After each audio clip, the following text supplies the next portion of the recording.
কবিগুরু রবীন্দ্রনাথ ঠাকুরের কিন্তু মীন লগ্ন মীন রাশি ছিল এবং লগ্নে কিন্তু বুধাদিত্য যোগ ছিল।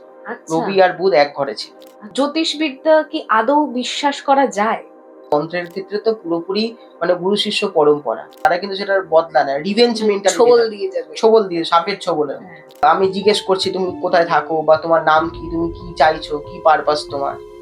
হনুমানজির পুজো করে সে বাড়িতে কোনো বিপদ আপদ ভৌতিক তাণ্ডব জীবনে হবে না। হ্যাঁ, মাঙ্গলিক মানে তো বাবা ওটা সাংঘাতিক। সাংঘাতিক ব্যাপার, তার তো আর বিয়েই হবে না, বোধহয় কি না কি হয়ে যাবে। ওং নমো বিবস্বতে ব্রহ্মণে ভাস্বতে বিষ্ণু তেজসে। জন্ম ছকে আমি যেটা বলছিলাম ৯টা গ্রহের মধ্যে কেতুর অবস্থান যদি খারাপ হয়, তার সহজে হাওয়া বাতাস বা নজর লাগতে পারে।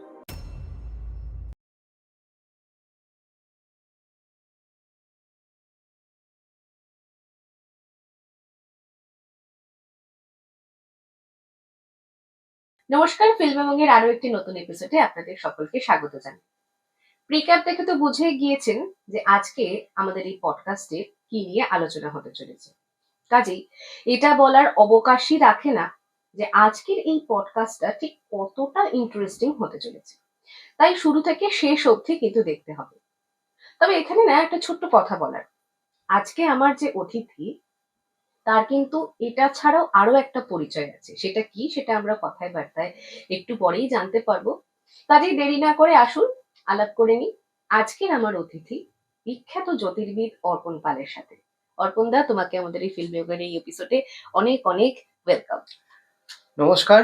প্রথমেই প্রণাম জানাই আমার বাবা মাকে এবং এর সাথে প্রণাম জানাই আমার গুরুদেবকে, যিনি আমাকে জ্যোতিষ এবং তন্ত্র জগতে আলো দেখিয়েছেন। এবং সর্বশেষে তোমাকে এবং তোমার পুরো ইউনিটকে অনেক অনেক থ্যাঙ্কস, অনেক অনেক ধন্যবাদ আমাকে এখানে আমন্ত্রণ জানানোর জন্য। Thank you, thank you. তুমি এসেছো, খুব ভালো লাগছে এবং আমি ভীষণ এক্সাইটেড। যেগুলো আমরা বাইরেও একটু আলোচনা করছিলাম, অনেক কিছু এক্সাইটিং আমরা আলোচনা করব, তো সেগুলোতে তো ঢুকবো। হ্যাঁ, শুরুটা একেবারে শুরু থেকে করি, যে তোমার জন্ম কোথায়, তোমার পড়াশোনা, তোমার ছোটবেলা কেমন কেটেছে সেগুলো নিয়ে একটু বলো। আমার জন্ম তো হচ্ছে বজবজে। আচ্ছা। তো বজবজেই বড় হয়ে ওঠা এবং আমার ওখানেই স্কুলের পড়াশোনা করা সবকিছু। সিবিএসই বোর্ডে পড়াশোনা করেছি। তো পড়াশোনার পাশাপাশি আমার অভিনয় যেমন ভালোবাসতাম করতে এবং আমি খুব মানে মন থেকে খুব স্পিরিচুয়াল। আচ্ছা। মানে মন থেকে ঠাকুর দেবতা যে বিশ্বাস করা যে একটা পজিটিভ একটা এনার্জি আছে। তো সেটা আমার ভীষণভাবে অ্যাট্রাক্ট করতো। তো পরবর্তীকালে যখন আস্তে, আস্তে করে ধীরে, ধীরে বড় হই, আমি আরো বেশি এই ফিল্ডের প্রতি একটা অকাল্ট সায়েন্স এর প্রতি আমার একটা ন্যাক বা ইন্টারেস্ট জাগে। ক্লাস তখন আমার 7 বা 8 হবে। তখন থেকে আমি পারমিস্ট্রি শুরু করি, হাত দেখা। ১ম এই আমার মানে ক্লায়েন্ট বলতে গেলে আমার মা ছিল। মা আমাকে দেখাতো, "কিরে কি মানে ওই বুঝলি?" বয়সেই বিদ্যেটা হ্যাঁ, ওই রপ্ত ওই করে ওই ফেলেছো। বয়স থেকেই আমি একটু বই পড়তে ভালোবাসতাম। যখনই স্কুলের কোনো প্রজেক্ট বলো বা যখনই কোনো স্কুলের কিছু কেনার জন্য আমরা কলেজ স্ট্রিট যেতাম, কলেজ স্ট্রিট থেকে আমি অ্যাস্ট্রোলজির কিছু, কিছু বই সংগ্রহ করতাম।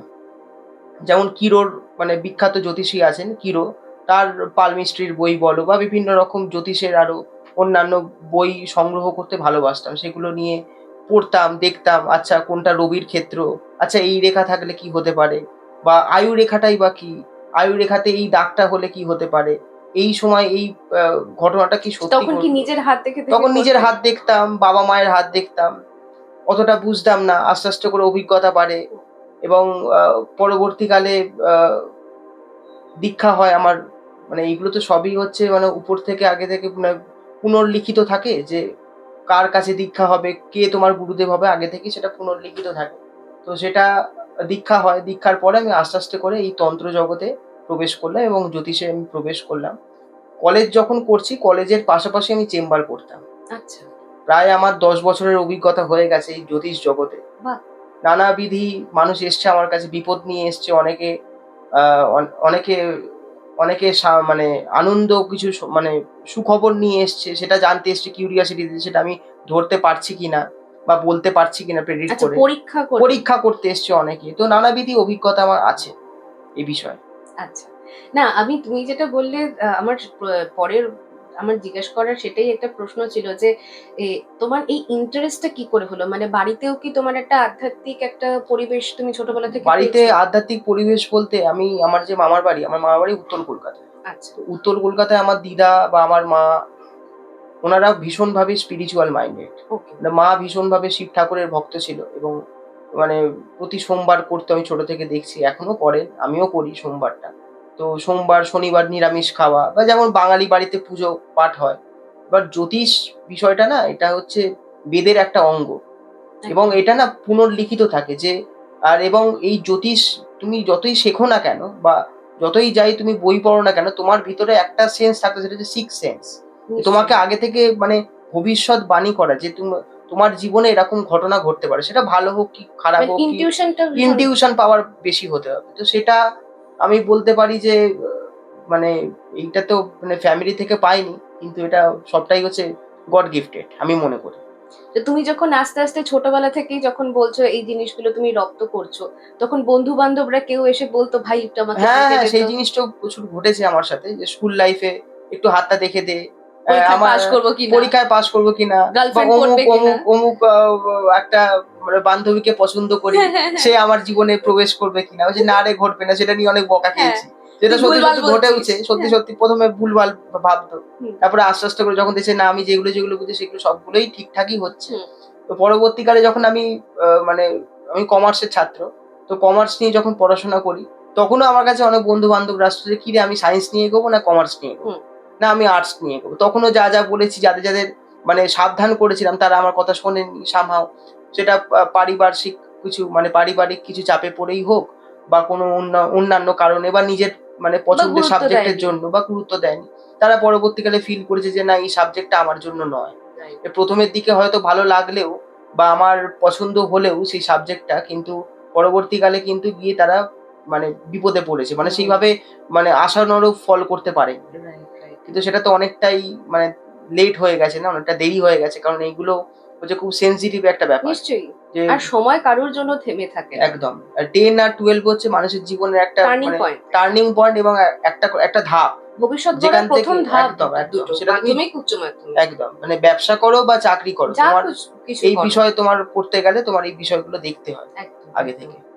আচ্ছা, আমরা তো তুমি যে কথাগুলো বলবে সেই কথাগুলোতে ঢুকবো। তবে সেই কথাটাতে ঢোকার আগে আমার একটা কথা মানে জিজ্ঞেস করতে ভীষণ ইচ্ছে করছে, রাগ করো না। তোমার এই সৌন্দর্যের রহস্য কি? সৌন্দর্যের রহস্য বলতে আমাদের অ্যাস্ট্রোলজিতে বা জ্যোতিষে বলা আছে যে, যে যত স্পিরিচুয়ালি মানে মানে যে যত স্পিরিচুয়ালি যত মানে হিলড হবে, নিজেকে যতটা আধ্যাত্মিক চেতনার মধ্যে থাকবে, তার মানে সৌন্দর্য বলতে মানে ইনার গ্লোটা অটোমেটিক আসবে। আমাদের আমাদের আমাদের মানে বলা আছে যে হুম, আমাদের ৭ খানা চক্র আছে। আচ্ছা। 7 চাকরাস। হ্যাঁ, হ্যাঁ, হ্যাঁ। তো ৭ টা চক্র মানে মানে এই আমাদের হৃদয়তে যেমন আছে হার্ট, হুম, ক্রাউন চক্রা হুম, আছে, হুম, হার্ট চাকরা আছে, হুম। এরকম ৭ খানা চক্র হ্যাঁ, আছে। তো এগুলো না আস্তে, আস্তে করে যত মানে আমরা পুজো পাঠ যত মেডিটেশন এর মধ্যে থাকবো, হুম, সেইগুলোর জন্য সেইগুলো আমাদের শরীরে একটা এক ধরনের হিল করবে। যে একদম। অনেকের সেনসিটিভ স্কিন থাকে, অনেকের হুম, অনেক চুলের সমস্যা থাকে, হুম, হেয়ার হুম, ফলের প্রবলেম হুম, থাকে। হুম। এগুলো না আস্তে, আস্তে করে অটোমেটিক্যালি হিল করে যায়। আচ্ছা, বেশ, খুব একটা ইন্টারেস্টিং পয়েন্টে আমরা এসেছি এবং এই বিষয় নিয়ে আমরা বিস্তারিত আরো পরবর্তীতে আসবো। এমনি আলোচনাটা আজকে আড্ডাটা শুরু করি। আমি জানতে চাইবো অর্পণদা, তোমার কাছে তোমার এগুলো তো অনেক ভাগ থাকে, যেমন নিউমেরোলজি তুমি যেরকম বললে, পামিস্ট্রি। তুমি নিজেকে কি হিসেবে মানে তোমার পরিচয়টা কি? মানে তুমি কি অ্যাস্ট্রোলজার হিসেবে নিজের পরিচয় দাও, না পামিস্ট্রি হিসেবে? তোমার বিশেষত্বটা কোন জায়গায়? জ্যোতিষ এবং মানে তন্ত্র তো একে অপরের পরিপূরক। একদম। তো আমি যে সাবজেক্টটার ভিতরে আছি সেটা হচ্ছে বেদিক অ্যাস্ট্রোলজি, আচ্ছা। এবং এছাড়া এটা হচ্ছে কি কোনো পারমিস্ট্রি। আলাদা একটা বিষয়? বেদিক অ্যাস্ট্রোলজি হচ্ছে জন্ম কুষ্টি বিচার করা, যেটা আগেকার আচ্ছা। দিনেও ঠিকুজি কুষ্টি হুম, হুম, বলতো, হুম, সেই হুম। কুষ্টি বিচার করা। ওকে। কুষ্টি মানে হচ্ছে আমাদের যে ৯ টা গ্রহ আছে, এগুলো নিয়ে একটা বিচার করা। ১২ টা রাশি এবং ২৭ টা নক্ষত্র নিয়ে অ্যাস্ট্রোলজি সেটা আছে। এবং জ্যোতিষের পাশাপাশি হচ্ছে পারমিস্ট্রি, হস্তরেখা। ওকে। তো এই হস্তরেখা আ বিষয়টা হচ্ছে হাত দেখা। হুম, এবং এটাও মাথায় রাখতে হবে যে আমি কথাতেই বলছি যে হাতের রেখা কিন্তু পাল্টায়। হুম, হুম, হুম। শুনেছি এটা প্রত্যেক আমি। ৬ মাস ছাড়া, ছাড়া হাতের রেখা পাল্টায়। আচ্ছা। হস্তরেখা দিয়ে আমরা এইটুকু বিচার করতে পারি যে এখন বর্তমান পরিস্থিতি কি যাচ্ছে। হুম, এটা আমি করি। এছাড়াও আমি নিউমেরোলজি মানে সংখ্যা তত্ত্ব নিয়ে পড়াশোনা করেছি। ওকে। আমি আমার নিজের জীবনেও দেখেছি বহুবার যে নম্বর কিন্তু ম্যাটার করে। মানে কি নম্বর ব্যবহার করছি, সেটা গাড়ির নম্বর হতে পারে, বাড়ির নম্বর হতে পারে, ফোন নাম্বার? ফোন নম্বর হতে পারে। আমি সেই নম্বর দিয়ে যদি সেই নম্বরটা শুভ হয়, আমি যতই পরিশ্রম করি না কেন, পরিশ্রম মানে আমার পক্ষ থেকে যদি 70-80% হয়, যদি নাম্বারটা আমার পক্ষে লাকি হয়, তাহলে কিন্তু আমার সেই কাজটার প্রোগ্রেস মানে সেটা কিন্তু ডাবল হয়ে যাবে। আচ্ছা। আর যদি সেই নাম্বারটা আমার পক্ষে যদি সেটা মানে আশানুরূপ না হয়, ধরে নাও আমি কথার কথা বলছি যে কারোর হয়তো রাহু ডিস্টার্ব আছে। তার হয়তো ফোন নাম্বারের ভিতর 4 টা অনেকবার রিপিট হয়েছে। 4 বা 8 অনেকবার রিপিট হচ্ছে। তার কিন্তু কাজে কিন্তু বাধা আসবে এবং আচ্ছা, সে কিন্তু উটকো ঝামেলায় ফেঁসে যাবে। আচ্ছা। তো এটা বোঝার বেসিক কিছু ইয়ে রয়েছে? মানে বেসিক কি যে ধরো কেউ জানেই না এই বিষয়টা কিছু জানে সম্পর্কে। না, তার তো মিনিমাম বেসিক বলতে আমি এটা মনে করি যে তাকে মিনিমাম একটা জন্ম ছক বিচার করানো দরকার আছে। আচ্ছা। সেই জন্ম ছকটা বিচার করালে আমি আমার কোন প্ল্যানেটটা আমার পক্ষে আছে, কোন প্ল্যানেটটা আমার বিপক্ষে আছে সেটা আমি জেনে যাব। হুম, যেটা আমার পক্ষে আছে সেটা অনুযায়ী চলা হুম। এবং আমি যে ফিল্ডে আছি সেটার একটা সাবজেক্ট আছে। মানে সেই প্ল্যানেটটা সেটা কন্ট্রোল করে। প্রত্যেকটা ফিল্ডে যেমন অ্যাস্ট্রোলজির ফিল্ড আছে, স্যাটার্ন আছে, শনি, বৃহস্পতি, বুধ হচ্ছে ক্যালকুলেশন। তো এরকম যেমন আছে, যেমন হচ্ছে ফিল্ম ইন্ডাস্ট্রি, হুম। অভিনয় করতে গেলে ভেনাস, একদম, শুক্রকে ভালো হতে হবে। একদম। চন্দ্র, চন্দ্র হচ্ছে আমাদের এক্সপ্রেশন হুম, এবং এছাড়া হচ্ছে রাহু। হুম, রাহু হচ্ছে দিনের দিন ফেম দেবে। নেম হুম। ফেমের ক্ষেত্রে রাহু এবং রবির একটা বিরাট ভূমিকা আছে। একদম। তো ঠিক আছে, তো সেইগুলোর জন্য তো মিনিমাম জন্মছক বিচার করতেই হবে। ধরো কেউ একজন ফোন ব্যবহার করছে, যেটা হয় যে একটাই ফোন নাম্বার তার বহু বছর ধরে চলছে। হুম, কিন্তু হুম, হুম। তার জীবনে সাফল্যটাও সেই অর্থে আসছে না, কিন্তু সে পরিশ্রম করছে। সেক্ষেত্রে কি নম্বরটা বদলে নেওয়া একটাই অপশন, মানে সেটা ধরো চারিদিকে এমনভাবে সার্কুলেট হয়ে রয়েছে সেটা চেঞ্জ করা যাবে না? নাম্বার সার্কুলেট যদি করাও থাকে, ধরে নাও কেউ এখনো জন্মছক বিচার করাচ্ছে না বা করায়নি। হুম, এবার সে হয়তো তার নাম্বারে দেখা যাচ্ছে তার হয়তো 4 টা অনেকবার হুম, রিপিট হচ্ছে, তার হয়তো প্রোগ্রেস হচ্ছে না হুম, কাজের ক্ষেত্রে। হুম। তো সেই ক্ষেত্রে যদি 4 যদি হয়, যাদের 4 আছে তাদের সেই ক্ষেত্রে যদি একটু মানে চন্দনের পারফিউম যদি ইউজ করা যায় বা আচ্ছা, চন্দনের যদি সাবান বা সোপ ইউজ করা যায়, তাহলে আচ্ছা, সেই ক্ষেত্রে কিন্তু তারা কিন্তু ভালো একটা রেজাল্ট পাবে। আচ্ছা, যে প্রোগ্রেসটা বাড়বে। আচ্ছা, আর যদি স্যাটার্ন থাকে, শনি যদি থাকে, তাহলে সেই ক্ষেত্রে স্যাটার্ন মানে শনিবারটা একটু মানলে ভালো হয়। মানে নিরামিষ খেলে খুব ভালো হয়। আচ্ছা, আচ্ছা। ঠিক আছে? তো এই প্রবলেম গুলো তাদেরকে দেখতে হবে। নাহলে এমনিতে জন্মছক যদি বিচার করানো যায় তাহলে তো অনেক কিছু জানা যায়। এছাড়াও যে নিউমারোলজি যে পার্টটা আমি কথা বলছি, নিউমারোলজি পার্টটা কিন্তু মানে জন্মছক ছাড়া বিচার করাটা সম্ভব নয়। একদম। অনেকে ভাবে যে আমি শুধু নাম দিয়ে বিচার করব। নাম দিয়ে ডেস্টিনি নাম্বার করব। সেক্ষেত্রেও কিন্তু আমি মনে করি যে জন্মছকটা করলে আমি তাদের সমস্ত রকম যে মানে যে প্ল্যানেট গুলো তার পক্ষে আছে সেগুলো আমার জন্মছক থেকেই জানতে পারবো। মানে আচ্ছা। আমার জন্মছকে যদি রবি ভালো হয়, তোমার যে জন্মছকে রবি ভালো হতেই হবে তার কিন্তু না, কোনো না, না, না, মানে নেই। না। তোমার সেখানে উইক থাকতে পারে। একদম। তো সেটা আমি শুধুমাত্র নাম্বার থেকে কি করে দেখবো? ফোন নাম্বার থেকে। তাই তো। এছাড়াও আমি বাস্তুর সাথে যুক্ত আছি। আচ্ছা। বাস্তু একটা মানে এখন তো বাস্তু নিয়ে বিভিন্ন জায়গায় পড়ানো হচ্ছে হুম, এবং ইঞ্জিনিয়ারিং যারা পড়ছে তারাও বাস্তু নিয়ে পড়ছে। হুম, কারণ হুম। এতগুলো এখন নিউ কনস্ট্রাকশন হচ্ছে, বিল্ডিং হচ্ছে, অফিস হচ্ছে। সেখানে তারা কিন্তু চেষ্টা করছে বাস্তু মতেই করার। একদম। মানে আগেকার দিনের মানুষের এই ব্যাপারটা এত নলেজ ছিল না। না। একটু হাত দেখাবো কি হচ্ছে, হুম। একটা বা আ লো বিয়ের আগে একটু পুষ্টি একটু বিচার। পুষ্টি বিচার করুন, জটক বিচারটা মিলল তো হুম, মিললেই হুম, হয়ে গেল। হুম, হুম। হ্যাঁ, মাঙ্গলিক মানে তো বাবা ওটা সাংঘাতিক। সাংঘাতিক ব্যাপার। তার তো আর বিয়েই হবে না বোধহয়, কি না হ্যাঁ, কি হয়ে যাবে। হ্যাঁ। তো এইসব অনেক ভুল মানে তথ্য না মানুষের কাছে এখনো সেই মনের ভিতর থেকে গেছে। সেই, সেই। না, এইখানটা তো সেই যে প্রশ্নটা করলাম সেখান থেকেই আমার একটা জানতে খুব ইচ্ছে করছে যে একজন মানুষের পক্ষে কি এই একাধিক বিষয় নিয়ে রপ্ত করাটা বা সেখানে বিশেষত্ব লাভ করাটা কি সম্ভব হয়? একাধিক বিষয় বলতে মানে মানে এই ধরো নিউমেরোলজি, পামিস্ট্রি, হুম। আ ব যে বিষয়গুলো তুমি বললে এটাও যে তার যে মানে এটা এটা নিয়ে কি রপ্ত একটা করছে। সাবজেক্টের মধ্যেই পড়ছে? হ্যাঁ, দেখো ফার্স্ট হচ্ছে জ্যোতিষ। মানে হুম, তোমাকে প্ল্যানেট জানতে হবে। হুম, যে কোন প্ল্যানেট কি তার মানে কাজ বা সে কি ফাংশন করছে সেটা তোমাকে জানতে হবে। তারপরে তার পাশাপাশি সেখান থেকে পারমিস্ট্রি আসছে। কেন হস্তরেখার ভিতরে আমরা বিভিন্ন রকম মাউন্ট দেখতে পাচ্ছি যে কোন গ্রহের কোন জায়গাটা, কোন পর্বতটা সেই পর্বতটা স্ট্রং আছে নাকি। একদম। হাতের ভিতরে দেখছি যে রবি রেখাটা আছে কিনা। হুম, রবির স্থানটা যদি ভালো হয় তাহলে তার ক্ষেত্রে সেই গভর্নমেন্ট সেক্টর থেকে সে হেল্প পেতে পারে। হুম। সরকারের কেন্দ্র থেকে অনেক হেল্প পাবে বা সরকারি চাকরির একটা যোগ থাকতে পারে। আচ্ছা। সেগুলো দেখাবে বা পিতার হেলথ ভালো যাবে। হ্যাঁ, বাবার সাথে সম্পর্ক ভালো থাকবে। একদম। কারণ রবি হচ্ছে বাবাকে বাবার ডিনোট হ্যাঁ, করে। হ্যাঁ, হ্যাঁ। তো সেই জন্য সেইগুলোর ক্ষেত্রে হলেও মেইন হচ্ছে ভেদিক অ্যাস্ট্রোলজি, আমি মনে করি সেটাই আগে ইম্পোর্টেন্স পায়। তারপরে বেশ, এইগুলো। বেশ।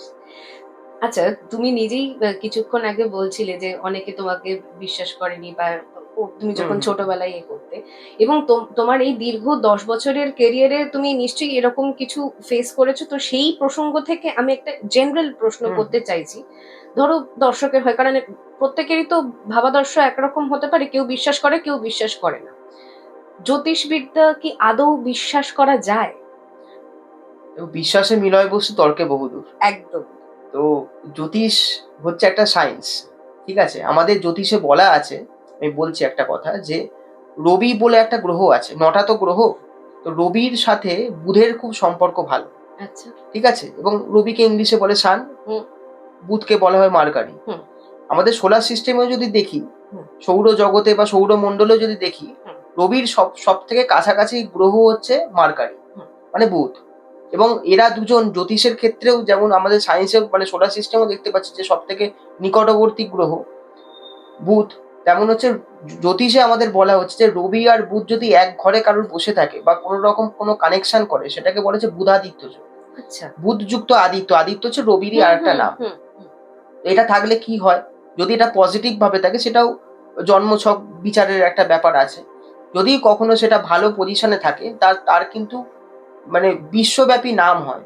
আচ্ছা। এবং নাম ডাকের পাশাপাশি তার বিদ্যা বা তার বুদ্ধি বলো বা তার পড়াশোনার প্রতি একটা ন্যাক থাকে আগাগোড়াই, মানে তাকে পড়তে বসার জন্য ফোর্স করতে হয় না।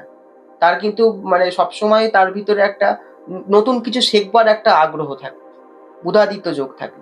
আমাদের মানে বিশ্ববিখ্যাত কবিগুরু রবীন্দ্রনাথ ঠাকুরের কিন্তু মীন লগ্ন মীন রাশি ছিল এবং লগ্নে কিন্তু বুধাদিত্য যোগ ছিল। আচ্ছা। রবি আর বুধ এক ঘরে ছিল আচ্ছা। এবং তার জন্য সেটা আমরা তো দেখতেই পাচ্ছি, তার একদম। মানে অপরূপ সৃষ্টি, যেটা একটা মানুষ বোধহয় জীবিত থাকাকালীনও পড়ে শেষ করতে পারবে, ঠিক তাই। তাই না? ঠিক তাই। তো আড্ডাটা বেশ জমে উঠেছে। এবার আমরা আরো আস্তে আস্তে গভীরে ঢুকবো। তো আরো গভীরে ঢোকার আগে আমি তোমার কাছে জানতে চাইবো কয়েকটা বেসিক প্রশ্ন, যাতে করে যারা দর্শকরা দেখছেন তাদের কাছেও একটা ধারণা ক্লিয়ার হয় যে মূলাঙ্ক কি। হুম। আর আমাদের এই যে 12টা রাশি বললে, তার যে ছক, যেগুলো প্রত্যেকটা ঘরের তো একজন করে অধিপতি থাকেন। তো সেই বিষয়ে একটা যদি মোটামুটি একটা ধারণা দাও। প্রথম রাশি হচ্ছে, আমি মেষ রাশি নিয়ে বলছি, আমি রাশির ব্যাপারটা আগে বলছি। হুম। মেষ রাশির অধিপতি গ্রহ হচ্ছে মঙ্গল, আচ্ছা। ঠিক আছে? তো মেষ রাশির মানুষেরা যেমন হয়, মানে এবার মঙ্গলের তাদের একটা মানে মানে চারিত্রিক বৈশিষ্ট্য থাকবে। মানে মঙ্গল দেখে মেনলি একটা জন্মকুণ্ডলিতে রাশির পাশাপাশি লগ্নেরও একটা প্রভাব থাকে, হুম। যে কোন লগ্নে জন্ম, মানে লগ্ন হচ্ছে মানে এটা মানুষের ভিতরে একটা মানে একটা ভাবনা চিন্তা থাকে যে রাশি আর লগ্নটা কি জিনিস। হুম। তো আমাদের ভেদিক অ্যাস্ট্রোলজিতে, ওয়েস্টার্ন অ্যাস্ট্রোলজি বা বিদেশে যে ফরম্যাটে করে সেটা বলছি না, আমাদের ভেদিক অ্যাস্ট্রোলজিতে রাশি বিচার হয় যে ঘরে চন্দ্র বসে থাকে, চন্দ্র দেবতা বসে থাকে। আচ্ছা। 12টা রাশি হয়, হুম। একটা মানুষের তার নির্দিষ্ট জন্ম তারিখ, জন্ম সময় থাকে, হুম। জন্মস্থান থাকে। সেই জন্মস্থান থেকে আমাদের যে ঘরে চন্দ্র দেবতা বসে থাকে, হুম। সেই চন্দ্র দেবতা যে ঘরে বসে থাকে সেটা তার রাশি হয়। এবং লগ্ন যদি সেই ঘরেই থাকে তাহলে তার সেটাই লগ্ন হবে, আচ্ছা। ঠিক এই আছে? হচ্ছে হ্যাঁ, এটা বিষয়। বেসিক বললাম। হুম। এবার 12টা রাশি আছে। 12টা রাশি কি কি? প্রথম হচ্ছে মেষ রাশি। হুম। মেষ রাশির অধিপতি গ্রহ হচ্ছে মঙ্গল। হুম। তো মঙ্গলের চরিত্র হচ্ছে, মঙ্গল হচ্ছে কি মানে আমাদের কথাতেই আছে, মঙ্গলের জাতক যারা তেজ ও সাহসে ভরা, মানে তাদের ভিতরে একটা তেজ এবং একটা সাহস থাকবে, একটা উদ্দাম সাহস থাকবে। যেমন ভগৎ সিং, আমাদের যারা স্বাধীনতা সংগ্রামী, যারা আমাদের পড়ে গেছে বা যারা রাজনীতির ভিতরে আছে, দেখবে তারা খুব একরোখা টাইপের হয়, যে একদম। আমি এটা যে করেই দিয়ে ছাড়বো, করেই ছাড়বো যেভাবে হোক। মানে মেষ রাশির মানুষেরা যদি ভাবে যে এই কাজটা করব, যত বাধাই আসুক, যত গ্রহগত প্রবলেম আসুক না কেন, পারিবারিক সমস্যা, মানে অর্থনৈতিক কোনো সমস্যা যাই আসুক না কেন, তারা কিন্তু সেইটা করার চেষ্টা করে। কিন্তু মঙ্গলের জাতক হয়। এবং মেষ রাশির মানুষদেরও না রাগটা অতিরিক্ত থাকে না। মঙ্গল হচ্ছে অগ্নি, একটা ফায়ার এলিমেন্ট, অগ্নি কারক গ্রহ। তো যেহেতু আগুনের একটা গোলা, সেই জন্য তাদের মধ্যে কিন্তু একটা রাগ কাজ করে। তাদের শুভ রং হচ্ছে লাল। আচ্ছা। লাল রংটা যদি ব্যবহার করতে পারে, লাল সেটা জামা কাপড়ের ক্ষেত্রে হতে পারে, লাল সেটা ওয়ালেটের ক্ষেত্রে হতে পারে, লাল একটা পকেটের রুমালের ক্ষেত্রেও হতে পারে। সেটা যদি ব্যবহার করতে পারে তাদের পক্ষে খুব ভালো হবে। এছাড়াও জন্মছক বিচার করতে হয়। মানে মেষ রাশিতে শুধু মানে রাগ হচ্ছে মঙ্গল থেকে আসে তা নয়, নানাবিধি আরো অন্যান্য গ্রহ থেকেও আমাদের রাগ, তেজ, জেদ, অতিরিক্ত জেদ, শর্ট টেম্পার। শর্ট টেম্পারড হয়ে যাওয়া, আবার হঠাৎ মানে হঠকারী একটা ভুল সিদ্ধান্ত, সেগুলো সবকিছুই গ্রহরাই আমাদের নিয়ন্ত্রণ করে। তো এরপরের রাশিটা হচ্ছে বৃষ রাশি, মেষের আচ্ছা। পরে আসে বৃষ রাশি। আচ্ছা বৃষ রাশির অধিপতি গ্রহ হচ্ছে শুক্র, আচ্ছা শুক্রদেব। শুক্রদেবের চারিত্রিক বৈশিষ্ট্য কি? শুক্রদেব মানেই হচ্ছে একটা সৌন্দর্যের প্রতীক। হ্যাঁ মানে সে সবসময় চেষ্টা করবে, মানে একটা 10 টাকার পেন আছে, একটা 100 টাকার পেন আছে, বৃষ রাশিরা চেষ্টা করবে সে একটা মানে কস্টলি জিনিসটাকেই হ্যান্ডেল মানে নেওয়ার চেষ্টা করবে। শৌখিন একটু। শৌখিন দ্রব্য জিনিস মানে তাদের একটা না মানে পারফিউম বলো, জামা কাপড়ের প্রতি একটা আলাদা ন্যাক থাকে যে আমি এই জিনিসটাই কিনবো, এই পার্টিকুলার কালারটাই আমাকে পরতে হবে। তাদের ভিতরে একটা শৌখিনতা কাজ করে। বৃষ রাশির যেহেতু অধিপতি শুক্র, তাদের ভিতরে যেমন এই শৌখিনতা কাজ করে, তেমন হচ্ছে শিল্প সাহিত্যের জায়গাটাও তাদের খুব ভালোভাবে একটা রক্তে থাকে। আচ্ছা যেহেতু রাশির একটা প্রভাব থাকে তো, হুম, তো সেই জন্য তাদের মধ্যে মানে শিল্পী সাহিত্য, গান লেখা, আবৃত্তি করার ক্রিয়েটিভিটিটা ক্রিয়েটিভিটির ব্যাপারটা থাকবে। এছাড়াও যদি কারো জন্মছকের ভিতরে শুক্র ভালো হয়, তাদের ভিতরেও ক্রিয়েটিভিটি তাহলে তো থাকবে। থাকবে। হ্যাঁ তো বৃষ রাশিদের ক্ষেত্রে শুভ রং হচ্ছে সাদা। আচ্ছা তারা যদি হোয়াইট কালারের কিছু ব্যবহার করতে পারে, বেশি যদি শার্ট পরে, হুম, হোয়াইট শার্ট বলো বা হোয়াইট কালারের যদি মানে মানে ওয়ালেট ইউজ রুমাল। করতে পারে বা রুমাল ইউজ করতে পারে, সেগুলো তাদের পক্ষে খুব ভালো হবে। বেশ এরপরের রাশি হচ্ছে মিথুন রাশি। ওকে মেষ বৃষ, এরপরে হচ্ছে মিথুন রাশি। মিথুন রাশির অধিপতি গ্রহ হচ্ছে বুধ। আচ্ছা এবার অধিপতি গ্রহ বুধ, বুধ হচ্ছে না মানে টোটাল 9টা গ্রহের ভিতরে সবথেকে স্মলেস্ট প্ল্যানেট, সবথেকে ছোট মানে বালক গ্রহ বলা হয়। আচ্ছা তো সেই জন্য তাদের না একটু বুদ্ধি বা কথা বলার ক্ষেত্রে তাদের একটা মানে ইম্যাচুরিটি সবসময় কাজ করে, এবং লোকের না মানে কোথায় কি বলতে হবে সেই ব্যাপারটা ভাবনা চিন্তা ভাবনা চিন্তা থাকে না, সাট করে কিছু একটা হলে তারা কিন্তু মুখের উপর বলে দেয়। আচ্ছা মানে এই জিনিসটা হয়তো কেউ হয়তো কষ্ট করে রান্না করেছে বা কিছু হুম, করেছে, হুম, সেটাকে হয়তো প্রশংসা করলে একটু ভালো হয়, হুম, তারা বলে না না জিনিসটা ঠিক ভালো নুরকম লাগছে, হয়েছে হ্যাঁ এটা কেমন একটা হয়েছে, ঠিক ভালো হয়নি, মানে তাদের ভিতরে একটা ইম্যাচুরিটি সবসময় কাজ করে। রাইট তো ঠিক আছে, বুধ যেহেতু বুধ হচ্ছে না মানে বিজনেস, এমনি যদি বুধ গ্রহ কারো জন্মছকের ভিতরে ভালো থাকে, হুম, ভালো পজিশন নেয়, তাদের ভিতরে কিন্তু ব্যবসার একটা মনোভাব থাকে। হুম, যেমন আমি বললাম বৃষ রাশিটা যদি ও মানে যেহেতু অধিপতি গ্রহ শুক্র, সেক্ষেত্রে যদি শিল্প বা সাহিত্যের ভিতরে থাকে তাহলে খুব ভালো হবে। হুম, মিথুন রাশির ক্ষেত্রে কিন্তু বিজনেস করলে ভালো হবে, আচ্ছা যদি ব্যবসা করতে পারে, কারণ যেহেতু অধিপতি গ্রহ বুধ, তাদের ক্ষেত্রে কিন্তু ব্যবসা করলে কিন্তু ব্যবসা বাণিজ্যের কারক গ্রহ হচ্ছে বুধ। আচ্ছা ফার্স্ট হচ্ছে বুধ, আচ্ছা বুধ থেকেই আমরা ব্যবসা বিচার করি। এছাড়াও Okay. জন্মছকে বিভিন্ন ঘর আছে, সেখান থেকেও বিচার করি আমরা। বিজনেসের ক্ষেত্রে এদের কিন্তু যদি জন্মছকের ভিতরে বুধের অবস্থান ভালো হয়, তারা কিন্তু ভালো ব্যবসায়ী হতে পারে। আচ্ছা ঠিক আছে? তাদের শুভ রং হচ্ছে সবুজ। মিথুন আচ্ছা রাশির অধিপতি গ্রহ বুধ এবং রং হচ্ছে সবুজ। গ্রিন কালারের যদি ওয়ালেট বা গ্রিন কালারের যদি মানে রুমাল রাখতে পারে, বা গ্রিন কস্টিউম যদি জামা কাপড়ের রং যদি একটু ডিপ সবুজ বা হালকা সবুজ যদি ব্যবহার করতে মানে পারে, গ্রিনের শেডে গ্রিনের মোটামুটি শেড থাকবে, তাদের ক্ষেত্রে কিন্তু খুব ভালো হবে। আচ্ছা এরপরে হচ্ছে মিথুনের পর আসছে কর্কট রাশি। Okay. কর্কট রাশির অধিপতি গ্রহ হচ্ছে চন্দ্র। বা চন্দ্রদেবের মানে বৈশিষ্ট্য হচ্ছে তার চন্দ্র না মানে মনের কারক। চন্দ্রদেব হচ্ছে মনের কারক, মন Emotional. মানসিকতা ইমোশনের কারক। তো কর্কট রাশির মানুষেরা না ভীষণভাবে ইমোশনালি মানে সমস্ত কিছু না ইমোশনস দিয়েই ভাবতে পছন্দ করে। এবং আমি একটা রেশিও করেও দেখেছি, মানে এই যে আমাদের যে দেশে আছে হুম, হুম। তার ভিতরে মানে বেশিরভাগ ক্ষেত্রে আমি দেখেছি যাদের মানে কর্কট রাশির সংখ্যাটা বেশি আছে, এবং যাদের চন্দ্রটা খারাপ আছে বা চন্দ্রের প্রভাবযুক্ত ব্যাপার যাদের ভিতরে কাজ করে, তাহলে সেখানে কিন্তু আমি দেখেছি বেশি থাকে। আচ্ছা তারা ভীষণ ইমোশন মানে সবকিছু ইমোশনালি ভাবতে পছন্দ করে।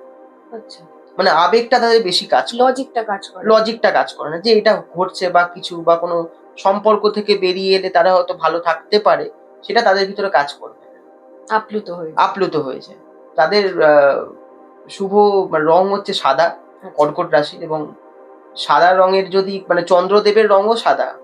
তো যেহেতু যদি সাদা রঙের যদি কিছু ব্যবহার করতে পারে, হুম, তাহলে সেক্ষেত্রে খুব ভালো হয়। আচ্ছা কর্কটের পরে হচ্ছে সিংহ রাশি। সিংহ রাশির অধিপতি গ্রহ হচ্ছে রবি। তো রবি অর্থাৎ সূর্যদেব। তো মানে এটা কথাতেই আছে যে সিংহকে না, সিংহ তো বনের রাজা, একদম তাকে কোনোভাবে আটকে রাখা যায় না। একদম তারা ভীষণভাবে না মানে নিজের ডিসিশনে চলতে পছন্দ করে। হুম, আর যাদের জন্মছকের ভিতরে রবি খুব ভালো পজিশনে থাকে, তারা কিন্তু নেতৃত্ব দেয়। যেমন হুম, আমি বলছি যে আমাদের দেশের যে অধিনায়ক মানে ইন্ডিয়া টিমের ক্রিকেট টিমের ধরে নাও ক্যাপ্টেন বলো হুম, বা অধিনায়ক বলো, হুম, এই অধিনায়কতা দেওয়ার পেছনে বা রাজনীতির ক্ষেত্রেও রবির একটা ভূমিকা আছে। একদম। নেতৃত্ব দিতে গেলে তোমাকে রবিকে ভালো হতে হবে। তো সিংহ রাশির মানুষেরা সাধারণত রবি এবং রবি ওরিয়েন্টেড কাজ মানে সরকারি চাকরি। আচ্ছা। মানে রবি হচ্ছে সরকারি চাকরি দেয়। ওকে। সরকারি চাকরির মানে মালিক হচ্ছে রবি, সূর্যদেব। হুম। এবং এছাড়াও জন্মছকে নানাবিধি ভাগ্যপতি, ভাগ্যের স্থান ভালো থাকতে হবে, প্রাপ্তির স্থান ভালো থাকতে হবে। তাহলেই মানে একটা ওভারঅল বিষয়টাকে ওভারঅলটা, ঠিকঠাক হ্যাঁ, হতে ওভারঅল হবে। বিষয়টা ভালো হতে হয়। কিন্তু রবি হচ্ছে সরকারি চাকরির অধিপতি মালিক। তো সেই জন্য তাদের কিন্তু সরকারি চাকরির যোগটাও থাকে, আচ্ছা। ছোট থেকেই থাকে। এবং সূর্যদেবের রং হচ্ছে লাল, লাল। লাল বা গোলাপি, পিঙ্ক হুম। কালারটাও ব্যবহার করা যায়। যেমন আমি একটা রত্ন পরে আছি, দেখাচ্ছি। এটা হচ্ছে চুনি। আচ্ছা। ঠিক আছে? এটার কালারটা তুমি যদি দেখো, একটু মানে ক্যামেরার দিকে একটু হ্যাঁ, এটা দেখিয়ে। হচ্ছে একটু ডিপ কালারের হয়। হ্যাঁ, চুনি এরকম রঙের চুনি এই দেখিনি। কালারের হয়, চুনি অনেক কালারেরই হয়। আচ্ছা। এটা আমার জন্মছকে ডিপ কালারটা প্রয়োজন আছে বলে আমি ডিপটা ব্যবহার করেছি। হ্যাঁ, এটা আমি শুনেছি মানে অনেকে এরকম তো আমি হুম, তুমি তোমার কথাটাতে হ্যাঁ, হ্যাঁ। ফিরবো। জাস্ট একটা কথা মনে হলো বলে বলছি। এরকম অনেকে থাকে রবি খারাপ হয়েছে এটা না, না, না, প্রবাল পড়ে নাও না, না, বা কিছু একটা দিয়ে মঙ্গল খারাপ তার মানে শুনেছি তার মাঙ্গলিক দোষ আছে বলে আরো লাল পলা পরে নাও। হ্যাঁ, উল্টো ফল না, হয়েছে না, তার না, এটা এরকম। একদমই নয়। আমরা যখন গ্রহ প্রতিকার দিই তখন আমরা সবসময় লগ্নকে দেখি। যে রাশির একদম। থেকেও না লগ্নের প্রভাব বেশি থাকে হুম, রত্নের ক্ষেত্রে। মানে হুম, লগ্নের ধরে নাও অধিপতি যদি, মানে আমার রবির যদি সাপোর্ট না পায় বা বন্ধু সম্পর্ক না থাকে, প্রত্যেকটা গ্রহের সঙ্গে বন্ধু এবং শত্রু মিত্র বা একটা নিউট্রাল সম্পর্ক হুম, থাকে। হুম, সেটা যদি না থাকে তাহলে কি, যদি শত্রু হয় তাহলে হুম। কিন্তু চুনি পড়া যাবে না। আচ্ছা, ক্ষতি হয়ে যেতে পারে। আচ্ছা, তার অনেকগুলো টোটকা আছে। আচ্ছা। যেমন সূর্যদেবকে প্রত্যেকেই জল দিতে পারে। স্নান করে উঠে যদি সূর্যদেবকে কেউ জল অর্ঘ্য করে বা অভিষেক করে, সূর্যদেবকে যদি জল দেওয়া যায়, তাহলে সেই ক্ষেত্রে কিন্তু খুব ভালো একটা ফল পেতে পারে। আচ্ছা। ঠিক আছে? সেগুলোও করা যেতে পারে। আমি ফিরে আসি হ্যাঁ, হ্যাঁ, রাশির যে বলো। কথাটা হ্যাঁ। বলছিলাম। তো সেটার সিংহ রাশির রং হচ্ছে, মানে রবি যেহেতু সেজন্য গোলাপি। তো তারা যদি গোলাপি রং বা লাল রং ব্যবহার করতে পারে তাদের ক্ষেত্রে কিন্তু ভীষণ ভালো একটা ফল পাবে। এছাড়াও জন্মছক অবশ্যই বিচার করে নেওয়া দরকার আছে। সিংহের পরে আসছে কন্যা রাশি। কন্যা রাশির অধিপতি গ্রহ হচ্ছে বুধ। যেমন মিথুন ওকে। রাশির অধিপতি হুম, গ্রহ বুধ, হুম। কন্যার ক্ষেত্রেও বুধ। বুধ হচ্ছে যেমন বললাম যে ব্যবসা-বাণিজ্যের কারক। এবং কন্যা রাশির ক্ষেত্রে না, মানে আমি এটা দেখেওছি, কন্যার ক্ষেত্রেও কিন্তু মানে শিল্পকলা বা এ শিল্পী জগতে স্পেশালি আমি বলছি যারা হচ্ছে ক্যামেরার পেছনে কাজ করে। এরকম অনেক মানুষ আছে যারা কন্যা রাশি। হুম, মানে ওরা কিন্তু ক্যামেরার পেছনে কাজের যে জন্মছক বা যোগ সেগুলো কিন্তু থাকে। আচ্ছা। মানে শিল্পের দিক থেকে কিন্তু ক্যামেরার কাজ, হুম, ক্যামেরা কেন্দ্রিক কাজগুলো কিন্তু কন্যা রাশির ক্ষেত্রে খুব ভালো হয়। আচ্ছা। এছাড়াও ব্যবসা তো আছেই। হুম, ক্যামেরা ওরিয়েন্টেড ব্যবসা করতে পারে বা কোনো রকম আনুষঙ্গিক ক্যামেরা ওরিয়েন্টেড কোনো কাজ করলে তাদের ভালো হবে। হুম। শুভ রং হচ্ছে সবুজ, যেমন বললাম যে এই সবুজ রঙের কিছু ব্যবহার করলে ভীষণ ভালো হয়। এরপর হচ্ছে তুলা রাশি। তুলার ক্ষেত্রেও অধিপতি গ্রহ হচ্ছে শুক্র। তো শুক্রদেব, এবং তুলা রাশির ক্ষেত্রে রাশিটা ভীষণ হালকা। হ্যাঁ, তুলারা খুব হালকা রাশি তো, এবং তাদের ক্ষেত্রে একটা ব্যাপার আছে, সেটা হচ্ছে যে মানে ভূত বা মানে একটা স্পিরিচুয়াল বা একটা কোনো আত্মা মানে তাদের নেগেটিভ সহজে, এনার্জি। বা নেগেটিভ হোক বা পজিটিভ হোক, তারা খুব সহজে ফিল করে। ওকে। হালকা, যেহেতু রাশিটা ভীষণ হালকা, মানে তুলা রাশি ভীষণ হালকা রাশি, সেই জন্য সিংহ রাশি ভীষণ ভারী। মানে ১২ টা রাশির মধ্যে সবথেকে বেশি ভারী রাশি হচ্ছে সিংহ। তো এবার তুলা রাশির ক্ষেত্রে যেহেতু হালকা, তো সেইজন্য তারা কিন্তু এই প্যারানরমাল অ্যাক্টিভিটি গুলো খুব সহজে দেখতে হুম, পারে হুম, বা হুম, বুঝতে পারে। হুম। এই কথাটা এদেরও আমি ছোটবেলা হ্যাঁ, থেকে শুনেছি। ও ভূতটাকে তুলা হ্যাঁ, রাশি। এটা কনসেপ্টই আছে। মানে হ্যাঁ। এরকমও আছে যে আমাদের কনসেপ্ট আছে যে মাথা গরম হচ্ছে মুক্তো পড়ে না। হ্যাঁ, হ্যাঁ, তো হ্যাঁ, সেটা কিন্তু হ্যাঁ। নয় একদমই। বাচ্চা ছোটবেলায় প্রচন্ড দুষ্টুমি করছে, হাতে একটা মুক্তো পরিয়ে দাও শান্ত হয়ে যাবে। হ্যাঁ, কিন্তু সেটা তো নয় না একদমই। আমি কেন? নাম করছি না, আমারই পরিবারের মধ্যে এরকম একজন আছে। সে প্রচন্ড দুষ্টু ছিল। তাকে মুক্তো পরিয়ে দেওয়া হলো। সে মাথা ঠান্ডা হয়ে যাবে। কিছুই হয়নি যদিও। না, সেটা সম্ভব হয় না। কারণ মাথা গরমের জন্য অনেক, যেমন আমি মঙ্গলের কথা বলছিলাম। মঙ্গল থেকেও কিন্তু মাথা গরম হতে পারে। হুম, শনি দেবতা থেকেও মাথা গরম হুম, হতে পারে। হুম। তো সেইগুলোও দেখতে হয়। যেটা ওই যে যেটা বললেন যে জন্মকুষ্ঠি হচ্ছে শেষ কথা। সেটা বিচার করলে কিন্তু সমস্ত রকম ভালো মন্দটা আমরা বিচার, মানে বিচার ব্যবস্থা করতে পারি। একদম। ঠিক আছে? তুলা রাশির ক্ষেত্রেও অভিনয় জগৎ বা নাচ, এবং এছাড়াও তুলা রাশিরা না খুব ভালো রান্না করতে পারে। তুলা আচ্ছা, রাশি যদি চেষ্টা করে, ভালো কিন্তু হোটেলের ব্যবসা কিন্তু তাদের ভালো হয়। বাহ! হোটেলের ব্যবসা বলো বা কোনো রকম আ শপিং মলে যদি কোনো রকম কোনো ব্যবসা তারা খুলতে পারে বা শপিং মল কেন্দ্রিক যদি কোনো কাজ করে, তাদের ক্ষেত্রে কিন্তু ভালো হয়। বাহ! এর পরের রাশি হচ্ছে বৃশ্চিক রাশি। মেষ এবং বৃশ্চিকের একটা কথা বলি, দুটোর অধিপতি গ্রহ হচ্ছে মঙ্গল। মঙ্গলের কিন্তু মানে প্রথম অকুপেশন মানে পেশাই হচ্ছে রাজনীতি। তো আচ্ছা। রাজনীতি যারা পলিটিক্সের সঙ্গে যুক্ত হতে চাইছে বা পলিটিক্সে তাদের কিন্তু আগাগোড়ে আগ্রহ থাকে। বৃশ্চিক রাশির অধিপতি হচ্ছে মঙ্গল, তাদের ভিতরে কিন্তু একটা রাগ কাজ করে। বৃশ্চিক রাশি যদি চিহ্ন দেখি, এটা বিচের মতন একটা চিহ্ন থাকে, ঠিক আছে? কর্কটের ক্ষেত্রে যেমন কাঁকড়া টাইপের থাকে, ওর ক্ষেত্রে একটা বিচে থাকে। তো বৃশ্চিক রাশিরা না ভীষণ রিভেঞ্জ নিতে পছন্দ, মানে যদি কোনো কিছু হয় যে আমি দেখে নেব, যে আমার সাথে এরকম তুই করলি বা এরকম আমাকে নিয়ে মস্করা করলি, তোরও আমি দেখে নেবো। খারাপ সময় আমিও একটা মস্করা করি। হ্যাঁ। তো এই ব্যাপারটা বৃশ্চিক রাশির কাজ করে ওভারঅল। তো বৃশ্চিক রাশির অধিপতি গ্রহ হচ্ছে মঙ্গল, তাদের ক্ষেত্রে শুভ রং হচ্ছে লাল। লাল ব্যবহার করলে ভীষণ ভালো হয়। তো এরপরে হচ্ছে ধনু রাশি। বৃশ্চিকের পর আসছে ধনু রাশি।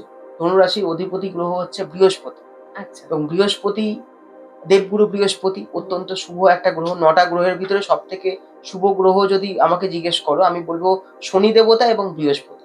আচ্ছা। শনি দেবতাকে আমি সবার প্রথম রাখি, তারপরে বৃহস্পতিকে রাখি। কেন শনি দেবতা না কোনো গ্রহরাজ। কিছু, গ্রহরাজ বলে শুধু নয়, শনি দেবতা কোনো কিছু দেখেন না, মানে উনি হচ্ছে কর্মফলের দেবতা। উনি বৃহস্পতি, দেবগুরু বৃহস্পতি দেবতাদের পক্ষে। ওকে। এবং আমাদের জ্যোতিষে একটা ফেস থাকে, সেটা হচ্ছে 7.5। হ্যাঁ, হ্যাঁ। সবাই খুব ভয় পায়, একটা আতঙ্কে থাকে, তা নয় কিন্তু। আমি যদি ভালো কাজ করি, আমার 7.5-তে ভালো হবেই। আমার যতই শনি নিচস্থ থাকুক, যতই আমার খারাপ থাকুক, যাই থাকুক না কেন, আমি যদি সৎভাবে থাকি, মানুষের উপকার করি, মানুষের পাশে থাকি, আমার ভালো হতে বাধ্য। এবং এর সাথে আরেকটা কি বলে ধাইয়া না কিছু একটা হ্যাঁ, বলে? শনির ঢাইয়া চলে, সেটা একটা রাশি কেন্দ্রিক, মানে যেভাবে 7.5 বিচার হয়, শনি কোন ঘরে বসে আছে সেইভাবে বিচার যখন হয়, তো সেখান থেকে শনির ঢাইয়াও চলে, সেটা 2.5 বছরের হ্যাঁ। Short period of time. আর 7.5 মানে 7.5 বছর। তো সেখান থেকেই 7.5 এসছে, উৎপত্তিটা এসছে। তো শনি কিন্তু কর্মফল দেবতা। আমি যেমনই কর্ম করি, দেবগুরু বৃহস্পতি কিন্তু মানে দেবতাদের পক্ষে, শুক্রাচার্য মানে শুক্রদেব হচ্ছে দৈত্যদের পক্ষে, শনি দেবতা কিন্তু কারোর পক্ষে নয়। শনি দেবতা স্বয়ং বিষ্ণুকেও অনেক ঘাত প্রতিঘাতের মধ্যে দিয়ে তাকে মানে তার পরীক্ষা নিয়েছে, মানে স্বয়ং বিষ্ণু ঠাকুরকেও কিন্তু ছাড়েননি। তো সেই জন্য শনিদেবকে আমি সব থেকে সর্বপ্রথম শুভ বলে মানি, যদি আমি ভালো থাকি, আমাকে ভালো হতে হবে। তো তারপরে যেটা আপনি ধনুরাশি নিয়ে আমি বলছিলাম, ধনুরাশির অধিপতি গ্রহ বৃহস্পতি, এরা না খেতে খুব ভালোবাসে, মানে খাবার ভীষণ খেতে ভালোবাসে। এবং ধনু রাশির ক্ষেত্রে যেহেতু বৃহস্পতির প্রভাব থাকে, তাদের ক্ষেত্রে না মানে বৃহস্পতি গ্রহটা মানে আমাদের সৌর জগতের মধ্যে, মানে সোলার সিস্টেম রবির পরে সব থেকে যদি কোনো বড় গ্রহ হয়, সেটা হচ্ছে বৃহস্পতি। ইংলিশে বলা হয় জুপিটার। তো বৃহস্পতি গ্রহটা মানে সেই প্রভাবের জন্য সেই মানুষদের কিন্তু স্থূলত্ব, মানে কম বয়সে একটা ওবেসিটির একটা ব্যাপার চলে আসে। আচ্ছা। ওবেসিটি ব্যাপারটা চলে আসে এবং তারা না মিষ্টি মানে শর্করা খাবার খেতে বেশি ভালোবাসে। আচ্ছা। বৃদ্ধ ভাব বা বৃদ্ধ যে লুকস যেটাকে বলছে, বৃদ্ধ মানে সহজে তার ছাপ পড়ে যাওয়া, সেই ছাপটা কিন্তু কম বয়সেই পড়ে যায়। এটা ধনু রাশিদের মধ্যে বেশিরভাগ ক্ষেত্রে পড়ে। মীন রাশির ক্ষেত্রেও পড়ে। আমি লাস্টে আসি, সবার শেষ রাশি হচ্ছে মীন রাশি। তো মীন রাশির ক্ষেত্রেও এই ব্যাপারটা আছে। তো এরপরে ধনু রাশির শুভ রং হচ্ছে হলুদ। হলুদ রঙে যদি জামা কাপড় তারা ব্যবহার করতে পারে, তাদের ক্ষেত্রে ভীষণ ভালো হয়। আচ্ছা। এর পরের রাশি হচ্ছে মকর রাশি।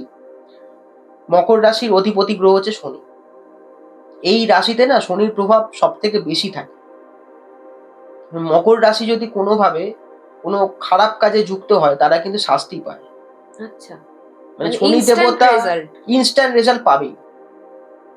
মকর রাশির ক্ষেত্রে কিন্তু মানে যেহেতু শনি দেবতা ওই রাশিতে, মানে প্রভাবটা অনেক বেশি থাকে।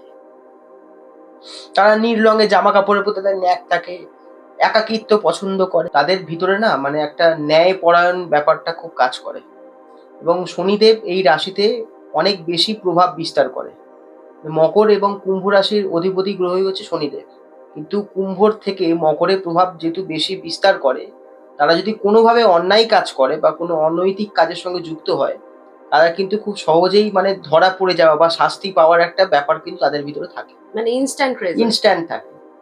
শনিদেব যেহেতু এই রাশির অধিপতি, তাদের ক্ষেত্রে স্পিরিচুয়াল জগতে যদি কাজ করে, সেটা খুব ভালো হয়। এছাড়াও শনিদেব কিন্তু হিসেব নিকেশের কাজের ক্ষেত্রেও খুব ভালো, মানে ইকোনমিক্স নিয়ে যদি কেউ পড়াশোনা করতে চায় বা ইকোনমিক্স ছাড়াও যদি কোনো হিসেব নিকেশের যদি কোনো কাজ করতে চায়, এগ্রিকালচারাল ফিল্ডেও কিন্তু খুব ভালো রেজাল্ট করতে পারে এই মকর রাশির জাতক জাতিকারা। এছাড়াও ডেফিনেটলি বার্থ চার্টে সেগুলো রিফ্লেক্ট করে, কিছু কিছু কম্বিনেশন আছে, সেই কম্বিনেশনগুলো যদি থাকে, যেমন হচ্ছে ভালো এডুকেশনের ক্ষেত্রে, যেমন আমি এক্সাম্পল দিলাম রবি বুধ বুধাদিত্য যোগ, তেমন এখানে মানে অন্যান্য ক্ষেত্রে ধরুন একটা খুব ভালো অ্যাপার্টমেন্ট বা বিল্ডিং বা ভালো ইঞ্জিনিয়ার হতে গেলে মঙ্গলের কানেকশন থাকতে হবে। ঠিক আছে, তো এই হচ্ছে ব্যাপার। মকর রাশির রং হচ্ছে নীল, শুভ রং হচ্ছে নীল। এবার নীলের অনেকগুলো শেডস আছে, তো সেই ক্ষেত্রে মকর রাশির ক্ষেত্রে যদি ডিপ নীল হয়, রয়্যাল ব্লু যেটা আছে, সেটা ইউজ করলে তাদের ক্ষেত্রে খুব ভালো হয়। অথবা ব্ল্যাক অ্যান্ড হোয়াইটের কম্বিনেশন পড়লেও মকর রাশি খুব ভালো হবে। মেনলি ব্ল্যাক আর রয়্যাল ব্লু। আচ্ছা। আর কুম্ভের ক্ষেত্রেও, যেহেতু কুম্ভের অধিপতি হচ্ছে শনি, কিন্তু কুম্ভ রাশির ক্ষেত্রে শনির প্রভাবটা কম থাকে। তাদের সাড়ে সাতির ভিতরে যতই মানে যাই ভালো বা খারাপ, যাই মন্দ কাজ করুক না কেন, তাদের এফেক্টটা কম থাকে। সাড়ে সাতিতে তাদের নেগেটিভ এফেক্টটা কম থাকে। আচ্ছা। মকর যেরকম মানে শারীরিক দিক থেকে ভোগে বেশি, সাড়ে সাতি বলতে গেলে শনির প্রভাবটা তার ভিতরে বেশি থাকছে। তাদের বোন ওরিয়েন্টেড প্রবলেম বা এই সব ডিজিজগুলো হয়, শনি ওরিয়েন্টেড ডিজিজ যেগুলো আছে সেগুলো হয়। কুম্ভের ক্ষেত্রে সেটা ভোগান্তিটা কম হয়, সাকসেস বেশি পায়। আচ্ছা। মকরের সাকসেসটা দেরিতে আসে। দুটোরই অধিপতি শনি, কিন্তু কুম্ভের ক্ষেত্রে প্রভাবটা কম থাকার জন্য তাদের সাকসেসটা খুব তাড়াতাড়ি আসে। আচ্ছা। কারণ এবার এটা অনেকের মনেই প্রশ্ন, শনি মানেই কি দেরি? না, শনি হচ্ছে, স্যাটার্ন হচ্ছে স্লো মুভিং প্ল্যানেট। তো সেই জন্য যাদের ভিতরে বেশি প্রভাব থাকবে তারা খুব একটু তো লেজি হবে, তাদের ভিতরে একটু মানে সবকিছু একটু মানে কাজটা করতে গেলে তাদের মধ্যে একটা মানে লেজিনেস কাজ করবে, যে করব হবে হচ্ছে, ডিলে। ডিলে হওয়া, যে কোনো মিটিং বলো বা যে কোনো কাজ বলো সেগুলো খুব ডিলে হয় তাদের। মানে রেখে দেওয়া, আজ নয় কাল করবো। হ্যাঁ, হ্যাঁ, কুম্ভের ক্ষেত্রে সেটা হয় না। কুম্ভের ক্ষেত্রে শনি তাদের যেহেতু মানে প্রভাবটা কম, তারা খুব অ্যাক্টিভ হয়। যেকোনো কাজের ভিতরে তার অ্যাক্টিভিটিটা বেশি থাকে। তো এরপরেরটা হচ্ছে মীন রাশি, লাস্ট আমাদের জডিয়াকের মধ্যে 12টা রাশির মধ্যে মীনের মালিকও হচ্ছে, অধিপতি গ্রহ হচ্ছে বৃহস্পতি। তো তাদের ক্ষেত্রেও তারা খুব খাদ্যরসিক হয়। মীন রাশিও কিন্তু তুলা রাশির মতন যথেষ্ট হালকা। আচ্ছা। মিনের মানে মানে সাইনটা যদি আমরা দেখি সেটা হচ্ছে মাছ। এবার মাছ তো জলে থাকে, তাদের ভিতরে কিন্তু এবার জল ওরিয়েন্টেড রোগ হওয়ার টেন্ডেন্সিও বেশি থাকে। মানে আচ্ছা। অল্পেতেই সর্দি কাশি ঠান্ডা লাগার হুম। ধাঁচ, এই ব্যাপারটা মীন রাশির খুব চলে। মীন রাশিদের মানে খুব মানে সর্দি কাশি ওরিয়েন্টেড প্রবলেম, বুকে কোনো রকম কফ জমে যাওয়ার প্রবলেম, এইগুলো খুব সহজে ধরে নেয়। এবার মীন রাশির লোকেরাও কিন্তু ভালো মানে উপন্যাস লেখালেখির ক্ষেত্রে কিন্তু ভালো কাজ করে, যেহেতু অধিপতি গ্রহ বৃহস্পতি। বৃহস্পতিকে জ্ঞানের দেবতাও বলা হয়, মানে দেবগুরু বৃহস্পতি, জ্ঞানের কারক। বুধ হচ্ছে যেমন বললাম যে বুদ্ধির কারক, ব্যবসার কারক। লেখাপড়ার ক্ষেত্রে যেমন বুদ্ধি, এগুলোও দরকার লাগে, বিবেচনা করা দরকার লাগে যে আমি কি নিয়ে পড়াশোনা করবো বা পড়াশোনাটা কতটা মন দিয়ে করব, যে আমি হোমওয়ার্কটা আগে থেকে করে রাখলে এক্সামটা ভালো করে দিতে পারবো রেগুলার বেসিসে যদি ভালোভাবে পড়াশোনাটা করি। তো বৃহস্পতি যে জ্ঞানের কারক, যে আমি কি নিয়ে মানে আমি কার সাথে কি বিহেভ করব, ব্যবহারটা মানুষের পরিচয়। বেশ। তো মোটামুটি আমরা 12টা রাশির একটা হ্যাঁ, হ্যাঁ, একটা ধারণা আমরা পেয়ে গেছি। একদম। তো এইখান থেকেই এবার যেটা আমি জানতে চাইবো যে এই 2026 সবে শুরু হয়েছে। তো এই 2026 প্রত্যেকের এই রাশি ভিত্তিক হিসেবে কেমন যাবে? প্রথমেই বলি 2026 হচ্ছে রবির বছর। মানে 2 + 0 + 2 + 6 = 10 আসছে। তো 10 কে যদি আমরা স্প্লিট করে অ্যাড করি, অ্যাড করলে 1 + 0 = 1। 1 হচ্ছে রবির মানে নাম্বার, সংখ্যা। নিউমেরোলজিতে 1 ডিনোটস হচ্ছে সান। রবি, রবি মানে হচ্ছে সানকে বলা আল্টিমেট সোর্স অফ এনার্জি। রবির ওপরে কোনো গ্রহ নেই। এই যে পৃথিবীর কিন্তু কোনো আলো নেই, চাঁদেরও কোনো আলো নেই। এই মানে মানে সূর্যদেব একমাত্র আলো দিচ্ছে বলে কিন্তু এতগুলো সোলার সিস্টেমে সবকিছু চলছে। ইভেন আমরা অক্সিজেন নিচ্ছি। ঠিক আছে? সালোক সংশ্লেষ যেটাকে বলছে মানে বাংলায় প্রাণ বলে। সৃষ্টি হচ্ছে। প্রাণ সৃষ্টি হচ্ছে। সবকিছুর পিছনে কিন্তু রবির একটা ভূমিকা আছে। তো এই বছরটা প্রত্যেকেরই ওভারঅল ভালোই যাবে। মানে সৃষ্টির বছর বলছো? সৃষ্টির বছর, টার্নিং এর বছর, নতুন করে কিছু শুরুর বছর। কারণ রবি হচ্ছে যেকোনো জিনিসের এবং হিলিং এর বছর। আচ্ছা। সূর্যদেব যদি কারোর জন্মকুষ্ঠিতে ভালো থাকে, তার যত বড়ই রোগ হোক, ইভেন ক্যান্সার হলে সে কিন্তু সহজেই সেখান থেকে বেরিয়ে আসবে, নিরাময় হয়ে যাবে। আচ্ছা। রবি আরোগ্যের কারক, রবি আচ্ছা। পিতৃকারক। Okay. যার জন্মছকের মধ্যে রবি ভালো থাকবে, তাদের কিন্তু এই বছরে বাবার কাছ থেকে কিন্তু কোনো হেল্প পাবে। কোনো আচ্ছা। গাড়ি কেনা বলো, কোনো বাড়ি কেনা বা কোনো একটা জমি কেনা, সেগুলোতে বাবার একটা হেল্প থাকবে।